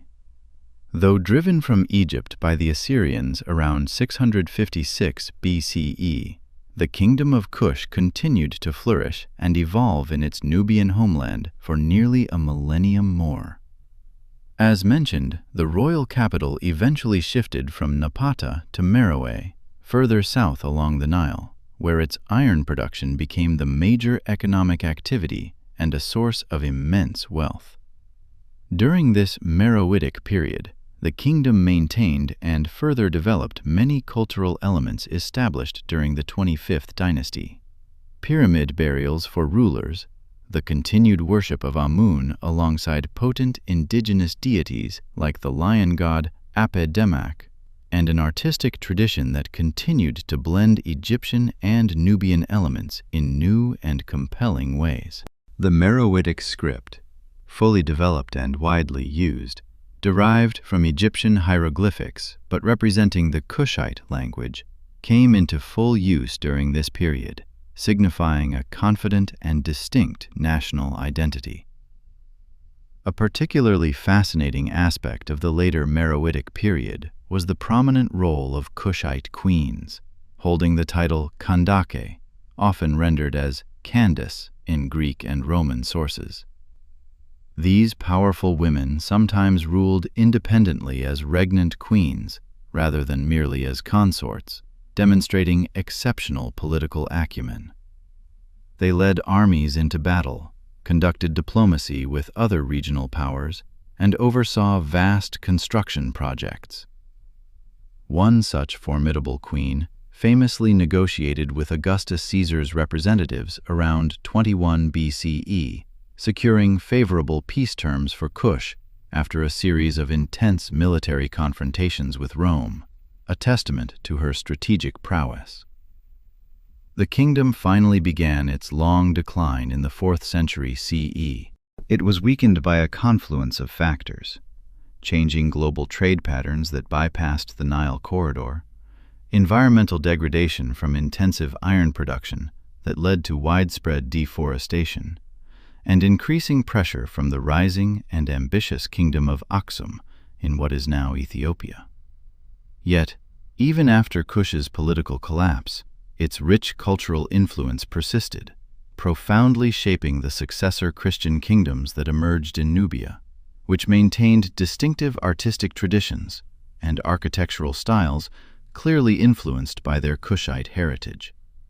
When we look at the broader legacy of the Nubian 25th dynasty and the magnificent Kushite civilization it represented, several crucial insights emerge that remain profoundly relevant today.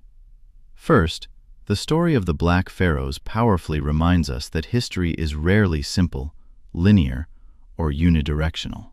Power shifts dynamically, cultures blend in complex and unexpected ways, and innovations emerge from surprising places.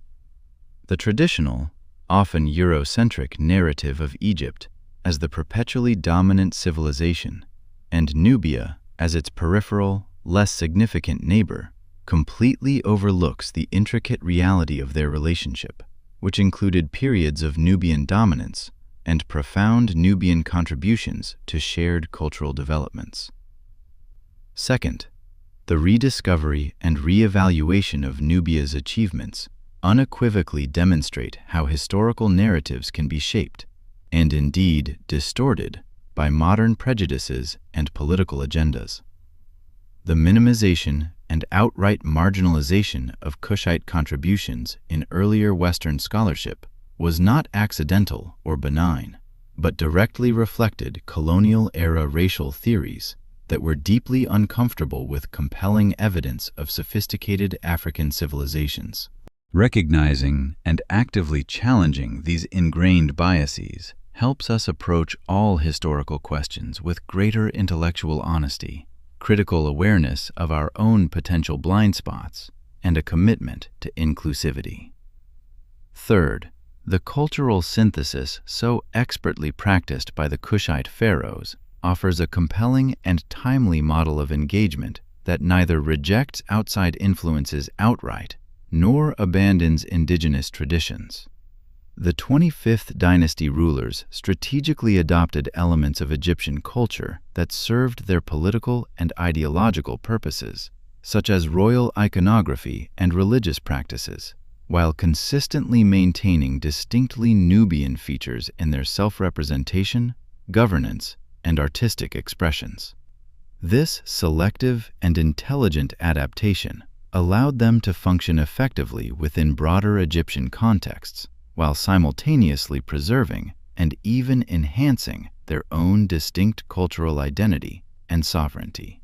Fourth, the 25th dynasty's profound emphasis on restoration and preservation, rebuilding ancient temples, meticulously documenting ancient texts like the Memphite theology, and reviving traditional religious practices demonstrates an acute awareness of history's intrinsic value that deeply resonates with modern concerns about cultural heritage and its protection.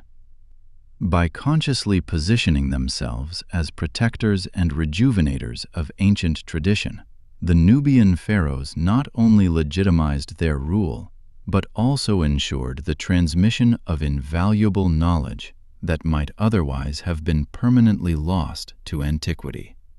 Fifth, the practical achievements of rulers like Taharqa remind us that even in societies where kings claimed divine status and invested heavily in monumental architecture, effective and enduring governance often depended profoundly on addressing the material needs of ordinary people. The extensive irrigation works, wells, and grain storage facilities constructed during the 25th dynasty probably did more to secure popular support, ensure stability, and foster prosperity than grand theological claims or purely monumental architecture alone.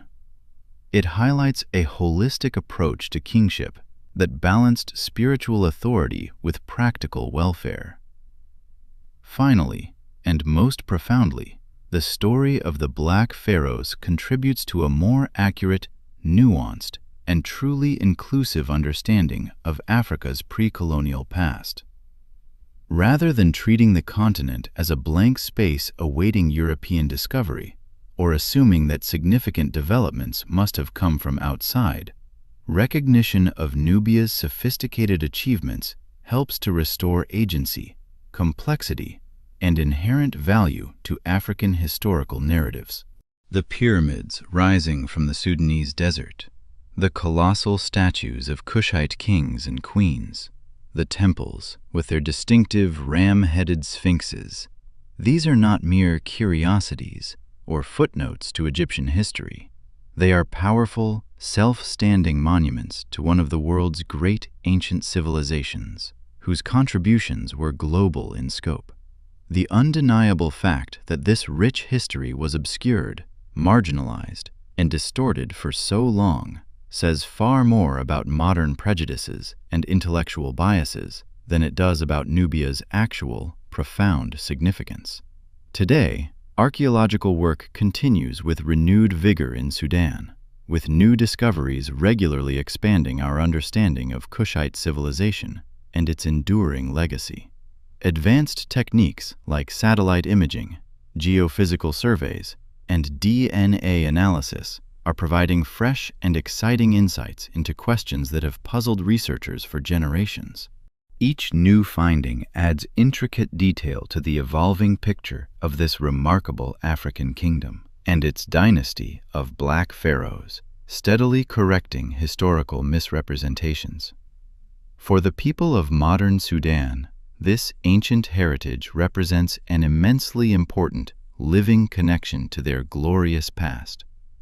Despite political difficulties that have sometimes complicated archaeological work and site preservation, many Sudanese take immense pride in their country's pivotal role as the homeland of this sophisticated civilization. The iconic pyramids of Meroe, in particular, appear prominently on Sudanese currency and in tourist promotions, serving as potent symbols of national identity, resilience, and profound historical achievement. In Egypt, too, there's a growing and welcome recognition of the Kushite contribution to the country's long and complex history. The 25th dynasty is now properly included in exhibitions and educational materials about Egypt's pharaonic past, acknowledged as a significant period of religious revival, cultural flourishing, and powerful African leadership, rather than dismissively portrayed as a foreign interruption. For the broader world, the story of the Black Pharaohs offers an essential correction to simplified and often biased narratives about ancient history.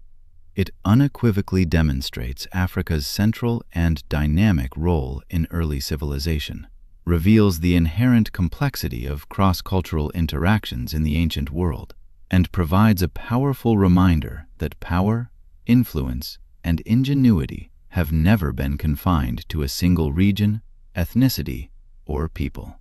As we conclude our immersive journey through the world of the Nubian Black Pharaohs, perhaps the most important takeaway is simply a profound appreciation for human creativity, resilience, and the universal capacity for sophisticated civilization across all time and space.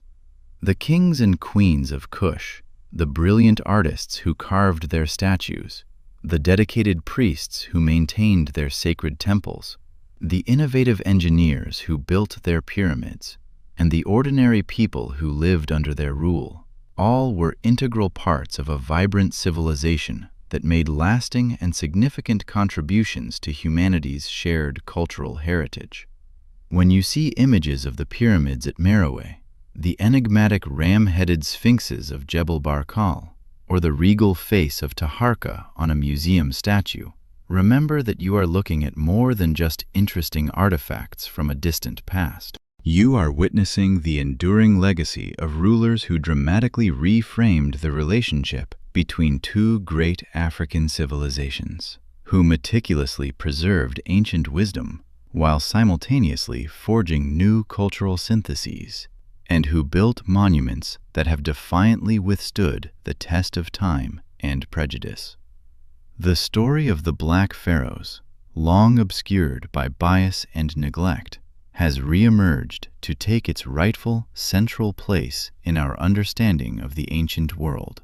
It is a powerful testament to Africa's undeniable and central role in the development of human civilization. The Black Pharaohs may have ruled nearly 3,000 years ago, but their achievements and the profound questions they raise about power, identity, cultural exchange, and historical truth remain deeply relevant and resonant today. And perhaps that's the greatest testament to their significance. Not just that they ruled both Egypt and Nubia for a century.